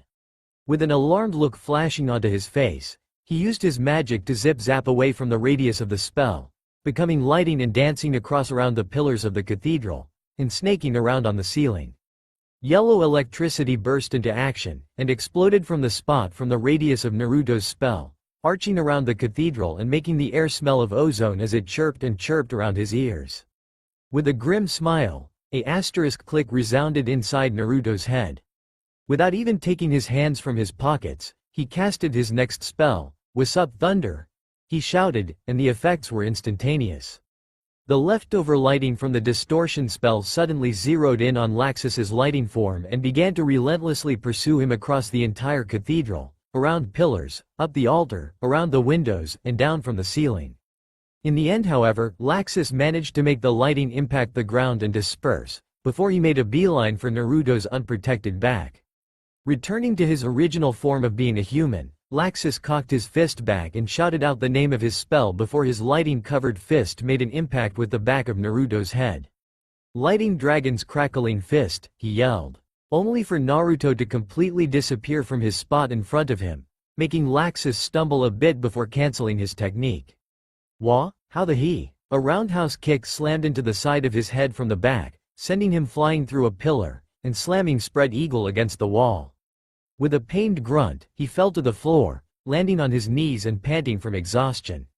With a little effort, he turned his gaze from the ground, and to the form of Naruto, who had his hands in his pockets and his back to Laxus. "Ost. END. The teleport warning allows me to become both invisible and intangible.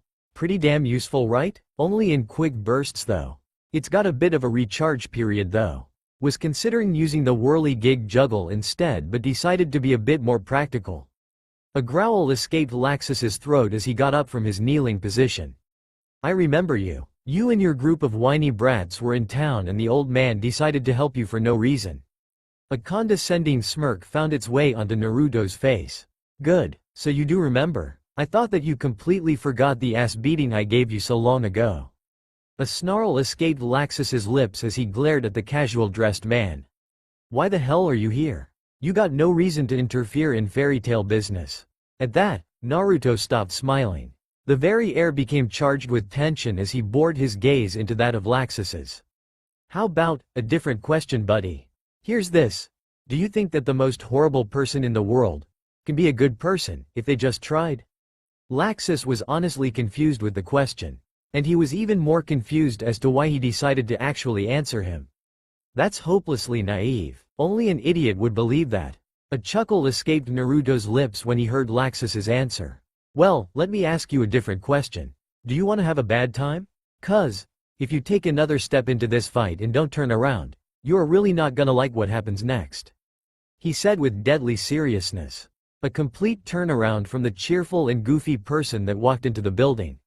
Laxus gave Naruto a sneer in return and took one step forward. I may have lost last time, but I'm stronger than before.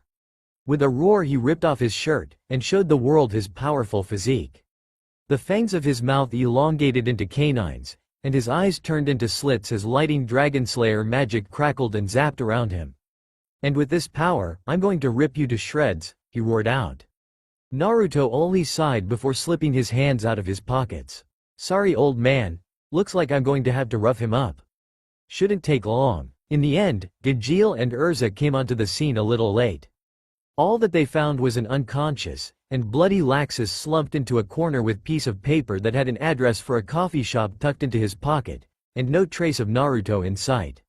When Laxus returned to consciousness, he got down on his knees and begged his grandfather and everyone in the guild for forgiveness.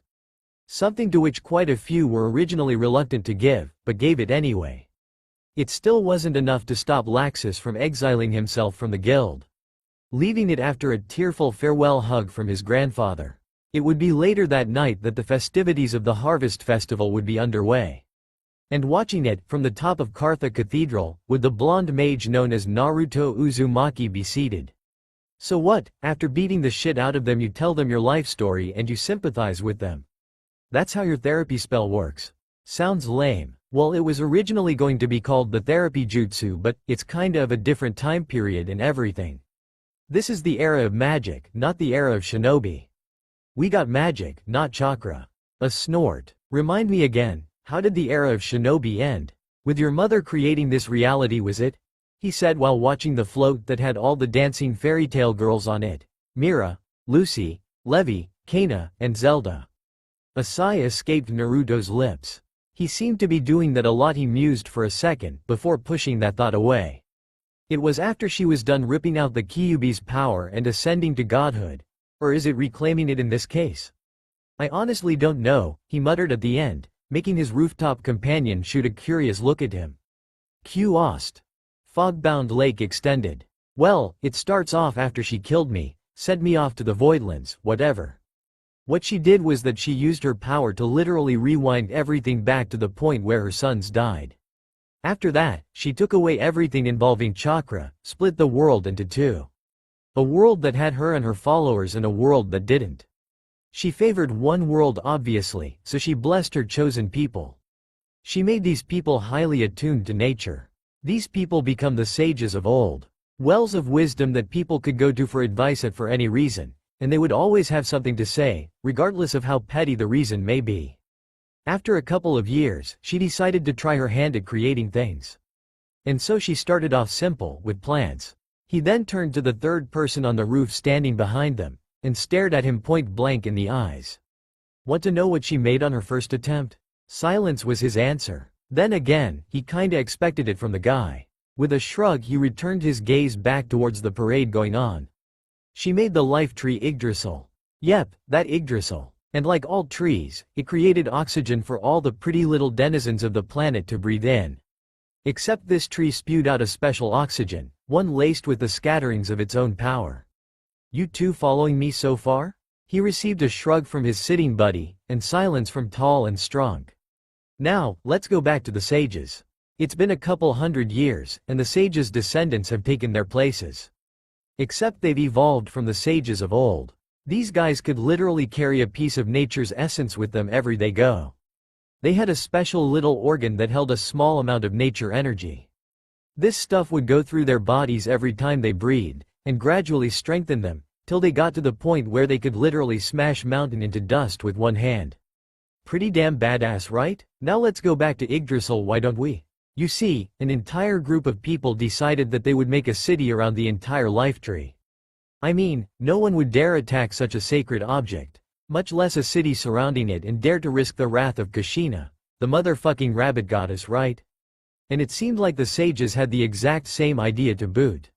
So here we are, a city of a couple thousand regular people, and a few hundred sages. Now let's jump a few, let's say centuries worth of years in time, and practically everyone in the city is either a sage, or a someone who had with a sage. So yeah, the same thing. Now these people have been living as a people connected to nature, and have had constant exposure to the special oxygen of the Yggdrasil tree. As it turns out, these certain special people had obtained special powers. A power that wasn't chakra or anything that Kushina, her wives, and her daughters had seen before. And she was originally going to put a stop to it, but she happened to see a child create an ice golem in the shape of an adorable little bunny and, well, I guess she had a nostalgic flashback or something that caused her to rethink things because she literally made it impossible for her to take away this power that humans had obtained. Awfully nice of her, right? What do you guys think so far? First silence, and then big guy spoke up. All good things must come to an end. What happened? Ding ding ding ding. Give this man a prize. Yep, disaster struck. You see, as it turns out, Hagoromo and Hamura had a bit of a last laugh moment. You see, their spirits truly believed that their world, the shinobi world, was on its way to peace. So when Mother Deer goes along and fucks up that world, well, it was kinda like she pissed into the bowl of every single one of their favorite brand of cereal. Scratch that, she pissed into the Cheerio dispenser at the Cheerio factory. And they didn't take kindly to her world warping. Not one bit. A manifestation of their will, a parasite named Black Zestu was born. Its goal? Corrupt and fuck up everything that Kushina Ostasuki had worked towards in her life. Now let's go back to the people with the special powers. Now one day, they were just minding their own business, when suddenly an army of a bunch of wad assholes popped up, and started killing everyone. And did they defend themselves? Sorry, they were too pacifistic and set in their ways to fight back. Although a few did flee and survive the night. The real kicker is that the people in charge of the army were retarded enough to actually cut down the life tree. Which also happened to be Mommy Dearest's favorite plant in her little garden. I guess you too can see where this story goes, right? The guy sitting down with Naruto let out a whistle as a firework exploded, illuminating his from. A black leather jacket that was unzipped and showed his incredibly toned and ripped bare stomach, and then black pants that ended at his black steel boots that glinted in the light show of the fireworks. To top off his look, was the spiky pink hair and the necklace of an azure dragon hanging on his neck. To say that Kushina was pissed would be an understatement of the millennia. In her rage to personally tear the army of idiots a new one, she literally created beings of grotesque appearances, hunters designed to kill humans, and a whole bunch of other crap. Basically, she made all the ancestors of the monsters in this world in her rage. This includes things like dragons, vampires, and mean tree things that whack the shit out of you. But not demons. Those assholes have been around for a long ass time. But when she calmed down after her whole episode, she realized that even the surviving humans with the special powers were succumbing to the creations she made in her rage. And while she wanted to get rid of them so that her people could flourish again, she didn't want to end the lives of her other creations as well. So she took a third path, and created beings that could help out humans. People to be their friends, allies in a time of need. These guys were the elves, dwarves, and other things that are friendly. And last but not least, before she returned to her palace in her own special pocket dimension, she decided to give a name to these special humans with powers. She named her chosen people, the mages. And now you know where that little title came from. But what about that other world you mentioned at the beginning of this little exposition? The second world that didn't have Kushina's chosen people? A chuckle. Well, isn't it obvious? A world that doesn't have its own magic, forced to survive on its own without the interference of a god. The second world is the one that many of Earthland have called Daedalus. Ost. End. Naruto then got up and stretched out, giving a small yawn as he did so. Well, now I gotta find someplace to sleep. See ya Sparky, and you too Mr. Apocalypse Slayer. With a grin, he jumped off of Kartha Cathedral and began to find the nearest inn. Leaving the company of Natsu Dragneel, the Dragon Slayer of Acnologia, and Laxus Dryer, the Dragon Slayer of Lighting. That's all for now. If you enjoy this video, then please like, share and do comments.